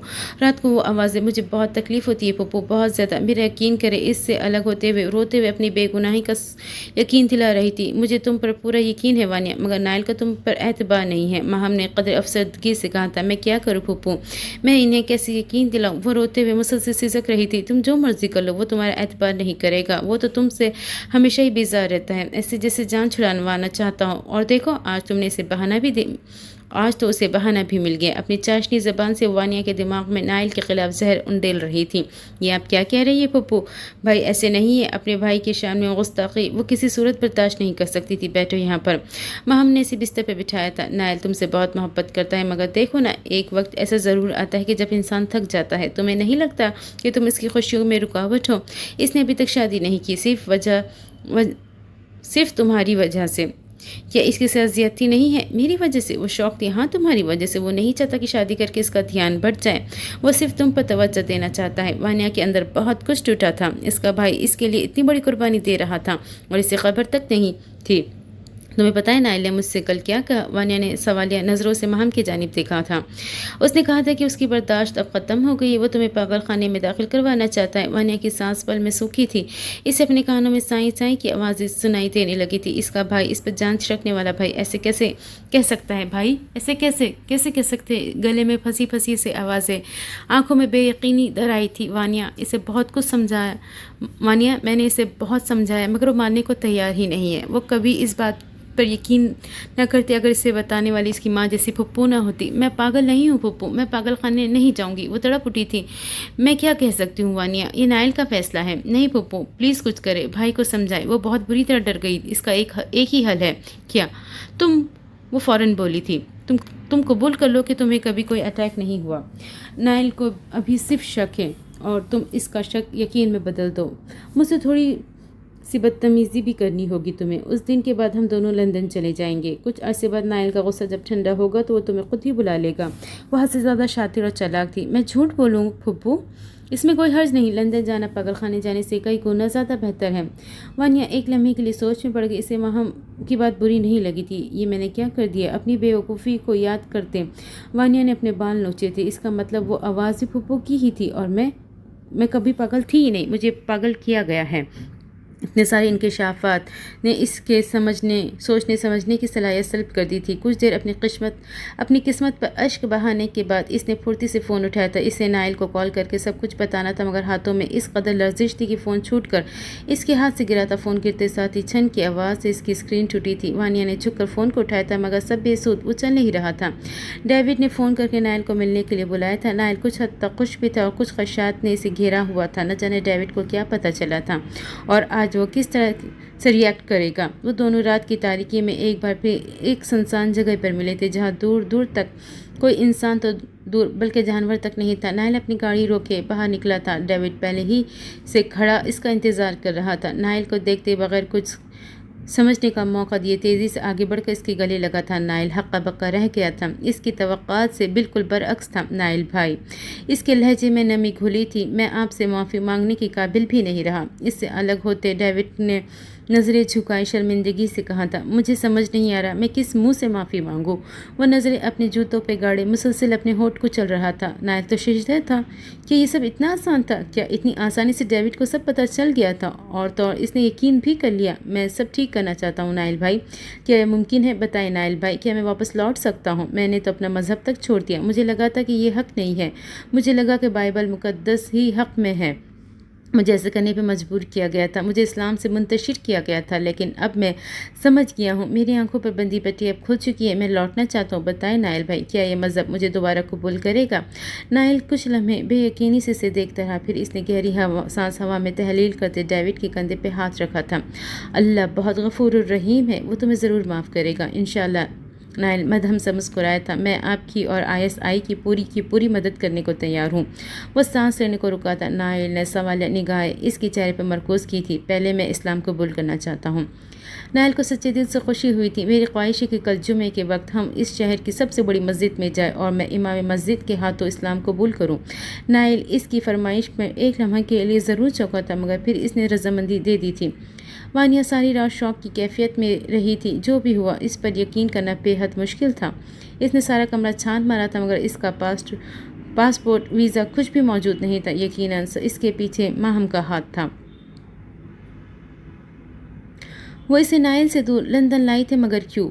اس سب کے پیچھے اس کا کیا مقصد تھا؟ صبح 8 بجے وہ اپنے کمرے سے باہر نکلی تھی۔ ماہم ناشتے کی ٹیبل پہ بیٹھی کسی سے محو گفتگو تھی۔ وانیا اس شخص کو اچھی سے جانتی تھی، وہ کئی بار یہاں ماہم سے ملنے آتا تھا۔ ماہم اسے اپنا دوست کہہ کر مخاطب کروایا تھا۔ اسے صبح ناشتے کی ٹیبل پہ دیکھ کر وانیا کو بہت حیرت ہوئی تھی۔ وہ قدم قدم چلتی اس تک گئی تھی۔ ارے میری گڑیا اٹھ گئی! ماہم نے ایک نرم مسکراہٹ اس کی جانب اچھالی تھی۔ آؤ بیٹھو، ناشتہ کرو ہمارے ساتھ۔ وانیا چپ چاپ کرسی گھسیٹتے ڈائننگ ٹیبل پہ بیٹھی تھی۔ وہ اب گہری نظروں سے سامنے بیٹھے شخص کا جائزہ لے رہی تھی۔ اس نے آج سے پہلے کبھی اسے اتنے غور سے نہیں دیکھا تھا۔ چہرے سے کچھ شناسائی کی رمق واضح ہوئی تھی۔ شاید یہ شخص ان 3 درندوں میں سے ایک تھا۔ ابھی وہ اندازہ ہی لگا سکی تھی کہ کچھ بھی واضح نہیں تھا۔ اس کا دماغ مختلف سوالات اٹھا رہا تھا۔ اگر اس سب کے پیچھے ماہم کا ہاتھ تھا تو اس نے یہ سب کیوں کیا؟ اس کی ماں کے ساتھ اس قدر ظلم کیوں؟ ماہم اس کی سگی پھوپھو نہیں تھی، یہ تو وہ بھی جانتی تھی، مگر اس نے تو اسے ماں کی طرح پالا تھا۔ پھر وہ ادویات کیوں تبدیل کی؟ اس کی رپورٹس کیوں تبدیل کی؟ اسے کیوں ہر رات اذیت پہنچائی؟ کیوں اسے اس کا ماضی بھولنے نہیں دیا؟ آج میں اپنی گڑیا کو اپنے ہاتھوں سے کھانا کھلاؤں گی۔ ماہم کی آواز پہ وانیا کا تسلسل ٹوٹا تھا۔ وانیا، ویسے تم نے بتایا نہیں کہ وہ زہر کیسے بناتی ہوں؟ اپنے ہاتھوں میں ٹوسٹ پکڑے ماہم نے وانیا کے سامنے کیا تھا۔ وانیا نے ضبط سے مٹھیاں بھینچ لی تھی۔ اچھا چلو بعد میں بتا دینا، ابھی میرے ہاتھ سے ناشتہ کر لو۔ وانیا کا صبر یہیں پر جواب دے گیا تو وہ اپنی ماں کے قاتل کے ہاتھ سے ناشتہ تو ہرگز نہیں کر سکتی تھی۔ وانیا ایک جھٹکے سے کرسی سے اٹھی تھی۔ کیا ہوا وان؟ چٹاک! ابھی ماہم کے الفاظ منہ میں ہی تھے جب وانیا نے ایک زبردست تماچا اس کے منہ پہ رسید کیا تھا۔ پھر یہ سلسلہ رکا نہیں تھا۔ دیوانہ وار وہ اس پہ تھپڑوں کی برسات کر رہی تھی۔ قاتل! بے شرم! جان لے لوں گی میں تمہاری! وانیا اسے گلے سے دبوچا تھا۔ یہ کیا کر رہی ہو تم لڑکی؟ ایلیکس نے آگے بڑھ کے اسے پیچھے ہٹانے کی کوشش کی تھی، مگر اس نے ایسا کر کے اپنی ہی پیروں پہ کلہاڑی ماری تھی، کیونکہ وانیا اب ماہم کو چھوڑ کر ایلیکس پہ جھپٹی تھی۔ تم بھی تھے نا؟ تم نے بھی اس کے پیٹ میں ایک زبردست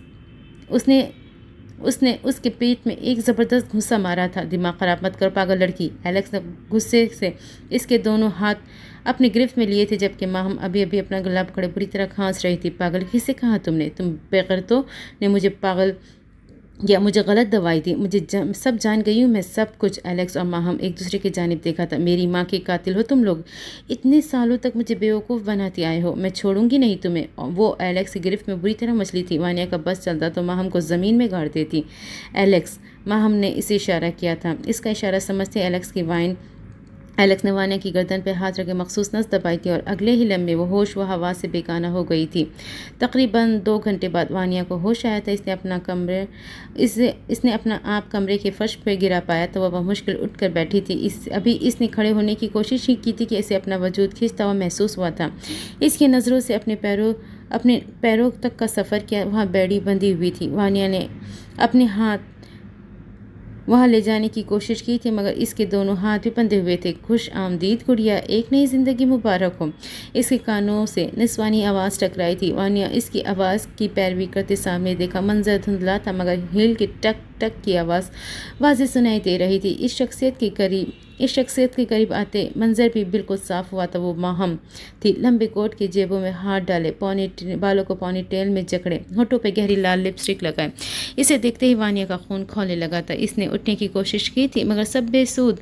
ऐसा करने की कोशिश में वो खुद ही को नुकसान पहुंचा रही थी, क्योंकि इन लोगों की बेड़ियों में का वज़न बहुत ज़्यादा था। वो जितनी मज़ाहमत करती उतना ही नुकसान उठाती। क्या हाल कर लिया है तुमने अपना? मुझे तो सोच कर तरस आ रहा है। आगे क्या सहना है तुम्हें? महम मसनूई अफसोस से कहा। तवानिया बगैर कुछ कहे बराबर इसे घूर रही थी। वैसे कैसे पता चला कि वो औरत मैं थी? हाथ बांधे महम ने दिलचस्पी से इस्तिफसार किया। मुझे याद है, मुझे अच्छे से याद है कि वो तुम ही थी।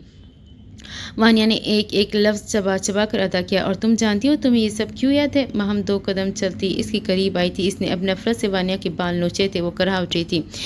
वो इसलिए कि प्यारी भतीजी, क्योंकि पिछले कुछ अरसे से मैंने तुम्हें कोई किसी किस्म की गलत दवाई नहीं दी। मैंने ये इसलिए किया क्योंकि तुमसे मुझे बहुत काम है और इन कामों को करने के लिए तुम्हारा ठीक होना बेहद ज़रूरी था।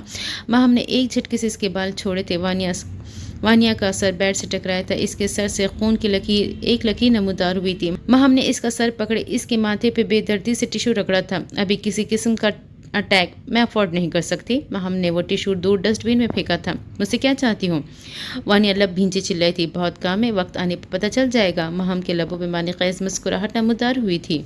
मेरे साथ ये सब क्यों किया? मैंने तुम्हारा क्या बिगाड़ा था? एक 8 साल बच्ची ने तुम्हारा क्या बिगाड़ा था? क्यों मुझे पागलपन की दवाइयाँ दी? क्यों मुझे कभी वो सब भूलने नहीं दिया? बेबसी से इसकी आँखें छलकने लगी थी। तुम्हारा ये चेहरा, सारे फसाद की जड़ तुम्हारा ये चेहरा है। महम ने इसका मुँह दबोचा। तुम्हारा ये हुस्न, तुम्हारे थोड़ी का दिल हूबहू अपनी माँ पर गई हो, उस औरत पर जिससे मैं सबसे ज़्यादा नफरत की मैंने। माँ हमने इसका मुंह छोड़े इसे पर्दे धकेला था। सारी फसाद की जड़ वही तो थी। इसकी वजह से मैंने अपनी मोहब्बत खो दी। 2 बच्चों के बाद भी कम बखत इतनी हसीन और जवान दिखती थी कि सुमेर इस पर बुरी तरह दिल हार बैठा था। सैम सिर्फ मेरा था, मैंने उसे चाहा था, मगर तुम्हारी माँ उसने उसे मुझसे छीन लिया। वो चिल्लाई थी। वानिया न समझी से उसे ही देख रही थी। वो भी कुछ समझने से कासिर थी। आखिर कौन था ये समीर? इसके बाप का नाम तो मुस्तफ़ा था। तो फिर माहम किस के बारे में बात कर रही थी? लेकिन देखो ना क्या अंजाम हुआ उस नैना का। माहम ने कहा लगाया था। ना सिर्फ सुमेर के हाथों गोली खाई बल्कि मरते वक्त इज्जत भी गंवा दी। वानिया की आंखों में खून उतरा था। कौन था वो शख्स? बताओ मुझे। बाकी 2 कौन थे? एक तो जेम्स नामी शख्स था, दूसरा कौन था? बताओ मुझे कौन था वो? पूरी ताकत से चिल्लाई थी। आहिस्ता बोलो, कान के पर्दे फाड़ोगी क्या? अभी ज़रूरी काम है, बाहर जाना है मुझे, आकर बात करते, तब तक तुम एंजॉय करो। एक तीखी मुस्कुराहट उसकी जानिब उछाले वो वापस पलटी थी। बताओ मुझे कौन है वो? वो इस कैद में मुसलसल फड़फड़ा रही थी, मगर सारी कोशिशें बेकार थी। जुमे के वक्त सारी मस्जिद लोगों से खच्चाखच भरी हुई थी। सफ़ेद कुर्ते में सादे से हुलिये में मलबूस 2 शख्स मस्जिद के अंदर दाखिल हुए थे। नाइल और डेविड ने साथ में नमाज अदा की थी। नाइल कुछ अजीब सा महसूस कर रहा था। उसूलन पहले डेविड को इस्लाम कबूल करना चाहिए था, फिर नमाज अदा। इसका दिल खदशात से घिरा हुआ था, मगर इसने फिर भी अपने हर गलत ख्याल की तरदीद की थी। इसने हातिम पे भरोसा किया था, मगर वो इस बात से अनजान था कि सामने मौजूद शख्स अब हातिम नहीं रहा, वो डेविड है। जुमे की नमाज पढ़ने के बाद अभी सिर्फ 2 ही मिनट गुजरे थे कि हर तरफ फायरिंग स्टार्ट हुई थी। हर तरफ भगदड़ मच गई थी। डेविड बआसानी से अपने बंदों के जेर निगरानी से वहाँ से निकल गया था, मगर नाइल इसे जब तक सूरत हाल समझ आई थी तब तक वहाँ लाशें भीग चुकी थी। मस्जिद की दरो दीवार नमाजियों के खून से रंगीन जा चुकी थी। नाइल के पास इस वक्त ना कोई गन थी ना ही मोबाइल। डेविड ने इसे शदीद किस्म का धचका दिया था। वो इसे एक ऐसा सबक पढ़ा गया था जिसे नाइल सारी ज़िंदगी भूल नहीं सकता था। फायरिंग अब भी जारी थी। चंद नकाबपोश लोग मस्जिद के सतूनों के पीछे धड़ाधड़ फायरिंग कर रहे थे। लोग बाहर जाने के लिए जैसे ही सरबराही दरवाजे की जानिब भागते, इनका सारा वजूद गोलियों से भून दिया जाता। नाइल को किसी किस्म का कोई नुकसान नहीं पहुँचाया गया था। ये सारी कार्रवाई सिर्फ 7 मिनट के अंदर अंदर हुई थी। पुलिस के वहाँ तक पहुंचने या किसी भी किस्म के रद्द अमल से पहले वो नकाबपोश वहां से भाग चुके थे। डेविड ने जो झटका नाइल को दिया था वो चाहकर भी इसे भूल नहीं पा रहा था। नाइल संभालो खुद को। मोहसिन ने इसके कंधे पर हाथ रखे इसे तसल्ली दी थी। मैं इसे छोड़ूंगा नहीं, मैं इसे जान से मार दूंगा। इसकी आंखों में सुर्खी नमूदार थी। मैं खुद को उस मुल्क का मुहाफिज कहता और आज इतने सारे लोगों का कातिल बन गया। इसकी आवाज़ से बेबसी साफ झलक रही थी। मैं खुद को कैसे माफ़ करूँगा मोहसिन? उसकी आंखें मुतर्रम थी जबकि लहजा शिकस्त खोर था। मैं तुम्हारा इसमें कोई कसूर नहीं। वो इसे तसल्ली देने की कोशिश कर रहा था। तो फिर किसका कसूर है? मैंने इस पर क्यों एतबार किया? वो मुसलसल खुद ही को मलामत कर रहा था। नाइल, तुम इसे वहाँ ना भी लेकर जाते तो तब भी उसने यही करना था। मोहसिन बिल्कुल ठीक ठीक कह रहा था। ये तो सब पहले से ही प्लान था, लेकिन इस सब का बाइस मैं बना, इसने जान कर किया। इससे पहले कि इन दोनों के दरमियान मजीद कोई बात होती, नाइल का फ़ोन बजा था। डेविड का नंबर देख इसकी आंखों में लहू उतरा था। नाइल ने लब भींचे फ़ोन उठाया था। कैसे लगा सरप्राइज साले साहब? इसका लहजा तमस्कुराना था। नाइल ने सख्ती से आंखें मीची थी। उम्मीद करता हूँ ये सबक सारी ज़िंदगी नहीं भूलेंगे आप।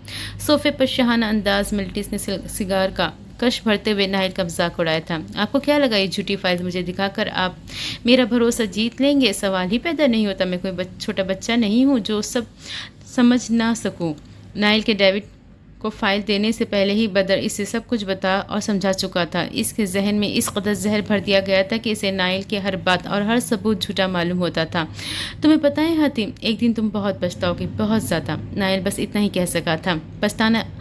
पछताने की बारी अब मेरी नहीं, अब आपकी है। जिन लोगों ने तुम्हें इतना टॉर्चर किया तुम उन्हीं का साथ दे रहे हो। नाइल ने चिढ़ कर कहा था। उन्होंने मेरे ख़ानदान को नहीं मारा, उन्होंने मेरी बहन को नहीं मारा। उन लोगों तक मैं सिर्फ आपकी वजह से पहुंचा था, और वैसे भी इस अमल से तो सब गुजरते हैं। इस वक्त मैं भी गुजरा था, और आज न जाने कितने नौजवान गुजर रहे हैं। ये सब ज़रूरी था, ख़ुद को मजबूत करने के लिए बेहद ज़रूरी। नाइल ने बेख्तियार गहरी सांस खारिज की थी। वो इसे नहीं समझा सकता था। मैंने तुम्हारे साथ गलत किया तो तुम भी मेरे साथ गलत करो ना। तुम क्यों मासूम लोगों की जान ले रहे हो? मासूम तो कोई नहीं है साले साहब, और वैसे भी अपनी तस्कीन के लिए किसी को मारना गलत नहीं है। लोगों की चीख और पुकार, ये खून खराबा मुझे सुकून देता है, और ब्लैक मॉन्स्टर अपने सुकून के लिए कुछ भी कर सकता है। वैसे मेरा इरादा बम ब्लास्ट करने का था। मस्जिद में इस तादाद में लोग मौजूद नहीं थे, बस इसीलिए इरादा बदल दिया। एक पल के लिए सोचो, अगर उस जगह तुम्हारा अजीज़ होता तो फिर? मैं वो क्यों सोचूं जो मुमकिन ही नहीं। मेरे सारे अजीज़ तो वैसे ही मर चुके। अब किसी और के मरने और जीने से मुझे कोई फ़र्क नहीं पड़ता। सफाकियत की इंतहा थी। अल्लाह बहुत जल्द तुम्हें सब दिखाएगा। नाइल ने इस वक्त शदीद सदमे की हालत में था, जिस वजह से उसका दिमाग ठीक से काम नहीं कर रहा था। बस जब खुद से कुछ नहीं होता तो बददुआएं देना शुरू हो जाते हैं आप मुसलमान। डेविड ने हंकार भरते तमस्कुर उड़ाया था। तुम भी मुसलमान हूँ नहीं, जो हक़ था मैंने उसे चुन लिया। नाइल ने उसे मज़ीद बहस नहीं कर सकता था, लिहाजा उसने फ़ौरन ही कॉल काट दी थी। दूसरी तरफ डेविड के लबों पे फातिहाना मुस्कुराहट नमूदार हुई थी। नाइल कभी भी डेविड तक नहीं पहुंच सकता था, ना तो उसके पास इतनी ताकत थी, ना ही कोई सबूत। वानिया न जाने कितने घंटों वहाँ बैठी अपनी किस्मत पर अश्क बहाती रही थी। फिर अचानक ही दरवाज़ा खुलने की आवाज़ आई। माहम को अंदर आते देख वानिया को नागवारी से मुँह फेरा था। खाना खा लो। माहम ने इसके सामने प्लेट रखी थी। दफ़ा हो जाओ यहाँ से। उसने सुर्ख अंगारा आंखों से एक नज़र माहम को तो दूसरी नज़र उस प्लेट को देखा। तुम्हारा ख्याल है मैं तुम्हें मरने दूंगी? हरगिज़ नहीं मेरी प्यारी भतीजी। अभी तो तुमसे बहुत सारे काम निकलवाने हैं, बहुत सारे अकाउंट्स हैं जो तुम्हें हैक करने हैं, और वो जहर बल्कि हर किस्म का जहर बना कर दोगी तुम मुझे। तुम्हारी सोच है। वानिया ने इसकी बात का मजाक उड़ाई थी। ये तो वक्त बताएगा मेरी जान। माहम ने आगे बढ़कर इसका गाल थपथपाया था। वैसे बेहतर है चुपचाप मेरी बात मान लो, वरना बहुत ज़्यादा तकालीफ होगी तुम्हें। जो करना है कर लो, मैं नहीं डरती तुमसे। और एक बात अपने दिमाग में बिठा लो, मैं वानिया अफंदी हूँ, तुम मुझे कैद नहीं कर सकती। मैं बहुत जल्द फरार हो जाऊँगी। माहम तो इसके एतमाद को सराहे बिना ना रह सकी। वैसे तरस आता है मुझे तुम पर। अगर भाई को ये सब पता चल गया तो क्या हश्र करेंगे वो तुम्हारा? माहम की रीढ़ की हड्डी में सनसनाहट हुई थी। नाइल इसके साथ क्या क्या कर सकता था वो बखूबी जानती थी। हर 2 घंटे बाद कॉल आती तुम्हारी खैरियत पूछने के लिए। वानिया ने चौंक कर सर उठाया था। बात करना चाहता है वो तुमसे, लेकिन मैं हमेशा ही मना कर देती हूँ। जानती हो मैं उसे क्या वजह बताती हूँ? जहाँ माम की लबों पे शैतानी मुस्कुराहट थी, वहाँ वानिया की आंखों में बेयकीनी। यह कि तुम उससे बात नहीं करना चाहती, यहाँ तक कि उसका नाम भी नहीं सुनना चाहती। और जब मैं तुम्हारे सामने नाइल का जिक्र करती हूँ तो तुम्हारी हालत ख़राब हो जाती है। बस इसीलिए वो बेचारा ना तो तुम्हें कॉल करता है, ना ही तुमसे मिलने यहाँ आता है। वानिया की आंखों से आंसू टूट कर गिरा था। मैं तुम्हारी जान ले लूँगी। वो इस कैद में एक बार फिर मछली थी। इसने कैसे सोच लिया कि इस पर जान छिड़कने वाला भाई इसे ऐसे ही छोड़ सकता है? वो तो अभी भी तड़पता है तुम्हारे लिए। पता है मुझे क्या कहता है? वो कहता है कि मुझे वानिया से कोई शिकायत नहीं, मैंने इसे कब का माफ़ कर दिया, बस आप जल्दी से इसे मेरे पास ले आइए। वानिया की आंखें बरसने लगी थी। मैंने इसे यकीन दिलाया कि तुम्हारी दिमागी हालत बिल्कुल भी ठीक नहीं है, और इस सब की वजह गलत अद्वियात का इस्तेमाल है जो तुम ना जाने कितने सालों से महज अपने भाई की तवज्जो हासिल करने के लिए खा रही हो। एक बार खोल दो मुझे, तुम्हें तो मैं जान से मार दूंगी। वानिया ने नम आवाज़ में कहा था। आज के लिए इतना ही बहुत है, अब अगला इंकशाफ कल। हाथ झाड़ते वो कमरे से बाहर गई थी। वानिया अपनी बेबसी पे फूट फूट कर रो दी थी। असर के वक्त डेविड ने एक बोसी तक खंजर नुमा घर के सामने गाड़ी रोकी थी। अब वो मगरूराना चाल चलता अंदर दाखिल हुआ था। हाय ब्लैक मॉन्स्टर, कैसे हो तुम? एक कमरे में दाखिल होते इसने खुशगवारियत से पूछा था। मेरा मतलब है एक्स ब्लैक मॉन्स्टर, इसने तसल्ली की थी। अब वो कदम कदम चलते बिस्तर पर लेटे वजूद के पास गया था। इसे व्हील चेयर पर बिठाओ, इसने अपने एक मुलाजिम को हुक्म सादिर किया था। खुद सोफे पर बैठे इसने सामने पड़ी टेबल पर अपने पैर रखे थे। सैम बेसुध वजूद के साथ कुर्सी पर बैठा खाली निगाहों से उसे देख रहा था। डेविड कुछ दिन पहले ही सैम के ठिकाने का पता लगा चुका था और बआसानी इसे अपने पास भी ले आया था। एलेक्स अभी भी इससे नावाकिफ था। ड्रामेबाजी बंद करो मिस्टर एक्स, मैं जानता हूँ तुम एलेक्स के सामने जानकर नहीं बोलते, मगर मेरे सामने तुम्हें बोलना होगा। मैं सच सुनना चाहता हूँ, अलिफ से लेकर ये तक, हुर्फ पाओ कैंची बनाए। वो मुसलसल अपने जूतों को हिला रहा था। इसके बदले मुझे क्या मिलेगा? सैम की लड़खड़ाती आवाज़ सुनकर डेविड के लबों पर मुस्कुराहट बिखराई थी। तुम क्या चाहते हो? आज़ादी, इस ज़िंदगी से आज़ादी। इसका लहजा शिकस्त खोर था। वो अपने वजूद का एक अज़ू तक नहीं हिला सकता था। फिर नैना की यादें, वो थक गया था इसे सोचते सोचते। ठीक है, मैं तुम्हारी ये ख्वाहिश पूरी कर दूंगा, मगर पहले मुझे तुम्हारी कहानी जाननी है, तुम्हारी और नैना की कहानी। सैम ने नज़रें मीचे गहरी सांस खारिज किए बोलना शुरू किया था। मुस्तफ़ा, नैना और मैं एक साथ यूनिवर्सिटी में पढ़ते थे। वो जूनियर्स थे और मैं सीनियर। बज़ाहिर मैं वहाँ स्टूडेंट था, मगर असल में मैं वहाँ केस के लिए गया था। नैना को मैंने पहली बार एक पार्क में देखा था। इसे देखते ही मेरा पत्थर दिल धड़कने लगा था। फिर जब यूनिवर्सिटी में इसे देखा तो मेरा दिल इसकी तरफ खींचने लगा था, लेकिन मैंने देर कर दी थी। इसकी मुस्तफ़ा से शादी हो गई थी। मैं पीछे हट गया। नैना की खुशी की खातिर मैंने इसे छोड़ दिया। फिर 20 साल बाद सैम ने वक्फा लिया था। इसके बाद गले में कांटे छुपने लगे थे। मैंने उसे फिर देखा था। मेरे दिल ने ज़ोर शोर से बगावत की। इसे पाने की ख्वाहिश ने एक बार फिर सर उठाया था। मैंने इसे मैसेजेस करने शुरू कर दिए। मैं इसे फूल भेजने लगा। वो डरने लगी। इसके और मुस्तफ़ा के दरमियान झगड़े होने लगे। फिर एक दिन मैंने इसे मिलने के लिए बाहर बुलाया और अपनी ख्वाहिश का इजहार किया। आपका दिमाग ख़राब है? ये आप किस किस्म की गुफ्तगू कर रहे हैं? मैं आपको जानती तक नहीं हूँ। और आप? ये नैना मुश्तइल हुई थी, कुर्सी से उठी थी। बहुत मोहब्बत करता हूँ तुमसे। मानता हूँ बहुत देर कर दी, मगर मैं क्या करूँ, मेरा दिल नहीं मानता। मैं तुम्हें दुनिया की सारी खुशियाँ दूंगा, बस एक बार मेरी हो जाओ। आप पागल हो चुके। मैं शादीशुदा हूँ, अपने शौहर से बेइंतहा मोहब्बत करती हूँ। मेरा जवान बेटा है। आपको ऐसा सोचते हुए शर्म भी आनी चाहिए। वो गुस्से से एक हद तक भरी निगाह सैम पर डाले वहाँ से गई थी। मैं पीछे हट गया, लेकिन दिल बार बार बगावत पर उकसाने लगा था। मैं दुनिया के लिए एक ब्लैक मॉन्स्टर था। अपनी मोहब्बत हासिल करना मेरे लिए इतना मुश्किल नहीं था। मैंने मुस्तफ़ा को रास्ते से हटाने के लिए प्लानिंग की और फिर मैंने इसे मार दिया। इसकी आवाज़ में नमी घुली थी। अगर इतनी ही मोहब्बत थी तो 20 साल पहले क्यों कुछ नहीं किया? डेविड ने गुफ्तगू के दौरान पहली बार सवाल किया था। इस वक्त मैं बहुत कमज़ोर था और मुझे डर भी था कि अगर मैं ज़ोर ज़बरदस्ती से नैना को हासिल कर भी लेता तो इसकी जान को ख़तरा होता। मैं इसकी जान को ख़तरे में नहीं डाल सकता था। 20 साल बाद सारी ताकत मेरी थी, सिर्फ मेरी हुकूमत थी। वो एक बार खामोश हुआ था। और अगर नैना की इतनी परवाह थी तो फिर नैना को क्यों मारा?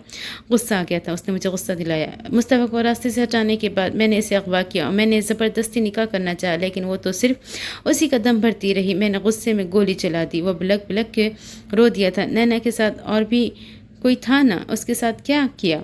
हाँ, उसके साथ 2 बच्चियाँ थी। एक शायद उसकी बेटी थी, एक का पता नहीं कौन थी। वो हिजाब में मलबूस लड़की। डेविड ने चौंक कर नज़र उठाई थी।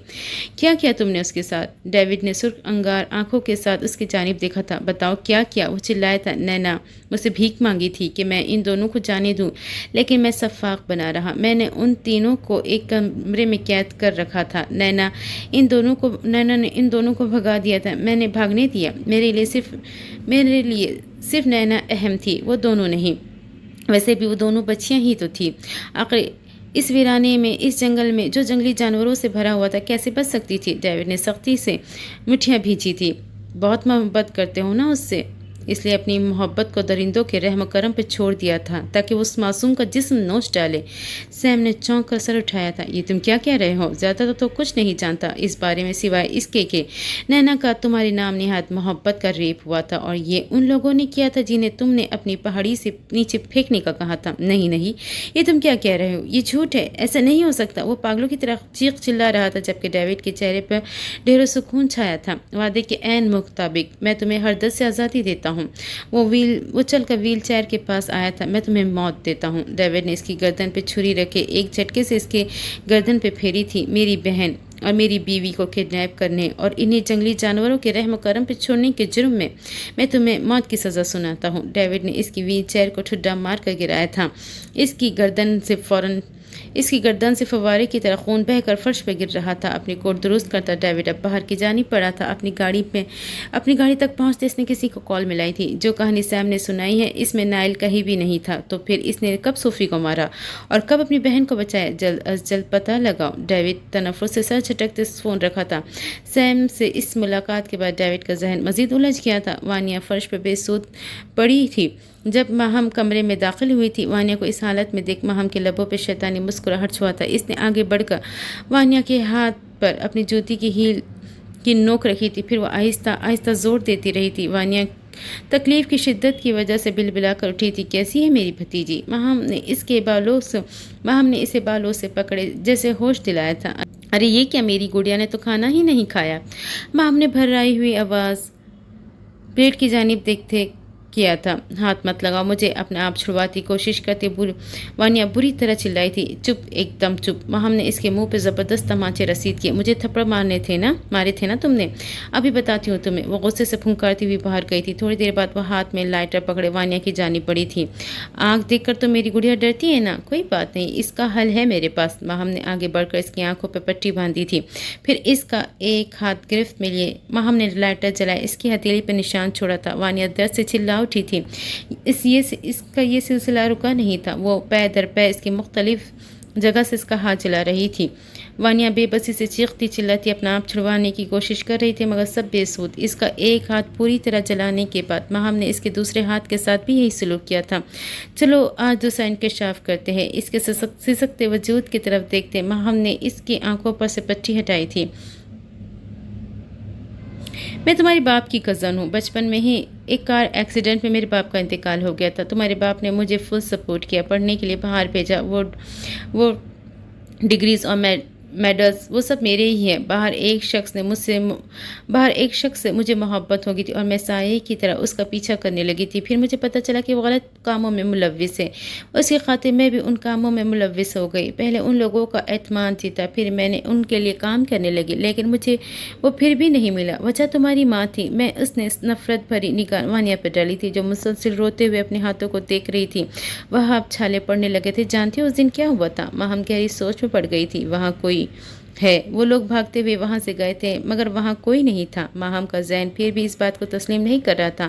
اسے یقین تھا وہاں کوئی تھا۔ وہ بھاگتے ہوئے تھوڑی آگے آئی۔ گاڑی کے پیچھے اس نے گاڑی کو آگے دوڑا دی تھی۔ وہ لوگ جس گاڑی میں نینا کو لے کر آئے تھے وہ گاڑی نہیں تھی، یہ نائل کی گاڑی تھی جو کہ 2 دن پہلے ہی چوری ہوئی تھی۔ اس پہاڑی سے تھوڑے فاصلے پر وہ خالی میدان تھا جہاں ان کا تہہ خانہ موجود تھا۔ سڑک پر کچھ دیر گاڑی کے دوڑانے کے بعد اسے وہاں کوئی نظر آیا تھا۔ گولڈن اور کالے رنگ کے سوٹ میں ملبوس وہ لڑکی جس سر پر کالے رنگ کا حجاب باندھے وہ سڑک کے ایک کنارے پر کھڑے بری طرح ہانپ رہی تھی۔ ماہم کے لبوں پر مسکراہٹ بکھری تھی۔ وہ لندن سے واپسی پہ نہ صرف ہارون کے خاندان سے ملی تھی بلکہ ان میں اچھی طرح رچ بس گئی تھی۔ نائل کی گاڑی دیکھ کر صوفی بھاگ کر اس کی طرف آئی تھی۔ اسے تو جیسے ایک نئی امید مل گئی تھی اور مانو بھاگتے بھاگتے تھک گئے تھے۔ رات سے صبح ہو گئی تھی مگر وہاں سے باہر جانے کا کوئی راستہ انہیں نہیں ملا تھا۔ اچانک ایک گاڑی سے 4 لوگوں کو باہر نکلتے دیکھ صوفی اور مانو کو ایک درخت کی اوٹ میں تھے۔ مانو تو چھوٹی تھی مگر صوفی اس نے 4 لوگوں کو اچھی طرح دیکھا تھا اور جو انکشاف اس پر ہوا تھا وہ بے حد بھیانک تھا۔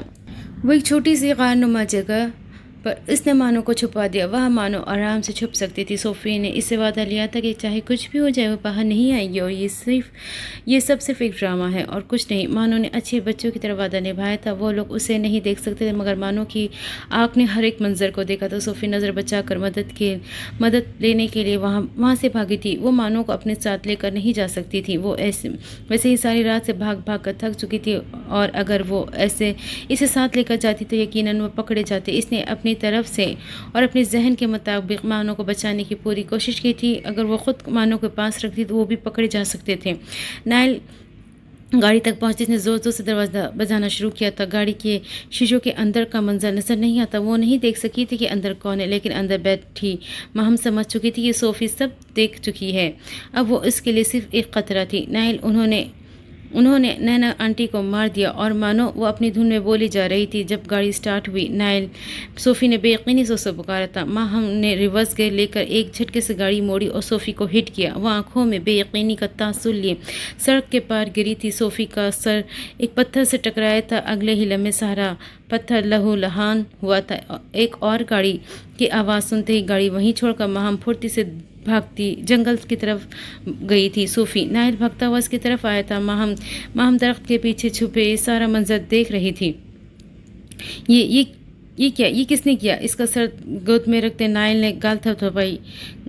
نے اس کی گال تھپ تھپائی تھی۔ اس کی سانسوں کی رفتار مدھم پڑ رہی تھی۔ تمہیں کچھ نہیں ہوگا، کچھ نہیں ہوگا، وہ دیوانہ وار بول رہا تھا، جبکہ وہ آدھ کھلی آنکھوں سے بے یقینی سے اسے دیکھتی رہی، اپنی آخری سانس لے رہی تھی۔ صوفی کس نے کیا یہ؟ موم کہاں ہے؟ اور مانو نائل نے اس کے سر پہ ہاتھ رکھا جہاں سے مسلسل خون بہہ رہا تھا۔ آپ نے کیوں کیا یہ؟ مجھے کیوں مارا؟ یہ آخری الفاظ تھے۔ اس کے بعد اس کی مدھم پڑتی سانسیں رک گئی تھی۔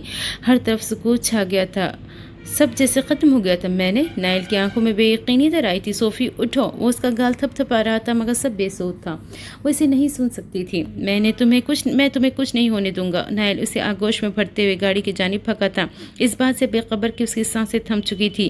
میں نے صوفی کو مار دیا، مگر الزام نائل کے سر آیا۔ بیچاری آخری وقت میں بھی یہی سوچتی رہی کہ اسے نائل نے مارا ہے۔ ماہم نے جاندار کہا لگایا تھا۔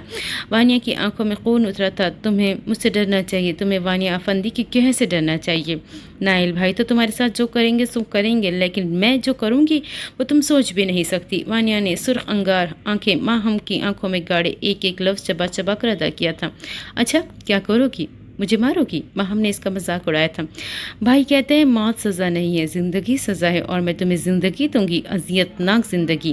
وہ عہد کر چکی تھی۔ پہلے میری قید سے تو نکل کر دکھاؤ میری گڑیا، پھر بات کریں گے۔ دیکھو کتنی بے بس ہو تم، زنجیروں میں جکڑی ہوئی ایک پھڑپھڑاتی چڑیا۔ ماہم نے جاندار کہا لگایا تھا۔ یہ چڑیا کیا کر سکتی ہے؟ اس کا ٹریلر میں تمہیں ابھی دکھاتی ہوں۔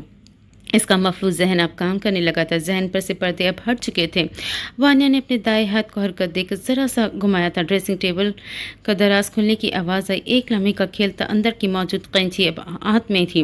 اپنی جگہ سے ہاتھ آگے گھسکتے ماہم کی ٹانگ پر وہ قینچی بری طرح کھوائی تھی، اور درد سے بلبلا اٹھی۔ یوں اس کے ہاتھ سے قینچی چھپٹتے ماہم نے اس کے پیر سے پر 3-4 قینچی پیوست کی تھی۔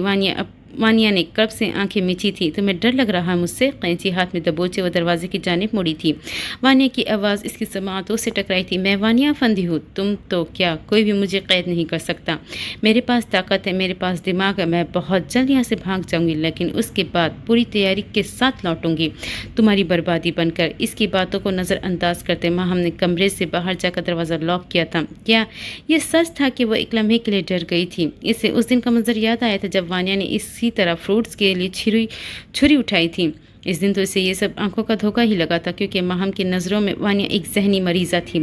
اگر ایلیکس اسے سانپ کے کاٹنے والے واقعے کے بارے میں نہ بتاتا تو کبھی بھی وانیہ کی اصلیت نہ جان پاتی۔ رات سے صبح ہو گئی تھی۔ وانیہ فرش میں اوندھے منہ گری ہوئی تھی۔ ساری رات ہاتھوں کی جلن نے اسے سونے نہیں دیا تھا۔ ابھی تھوڑی دیر پہلے اس کی آنکھ لگی تھی۔ فجر کے وقت ایک بار پھر مؤذن کی آواز بلند ہوئی تھی۔ کھڑکی لاک تھی، مگر پھر بھی اس کے کمرے تک یہ آواز بآسانی پہنچ رہی تھی۔ وجہ شاید اسپیکر کا استعمال تھا۔ اللہ سب سے بڑا ہے، اللہ سب سے بڑا ہے۔ وانیہ کے ہاتھ کی انگلیوں نے حرکت کی تھی۔ مؤذن برابر اذان کے کلمات دہرا رہا تھا۔ نماز نیند سے بہتر ہے۔ ان کلمات پر وانیہ کی آنکھ کھلی تھی۔ تم نماز نہیں پڑھتی؟ احمد کی آواز اس کے کانوں میں گونجی تھی۔ پہلے پڑھتی تھی، وانیہ نے سرسری انداز میں جواب دیا تھا۔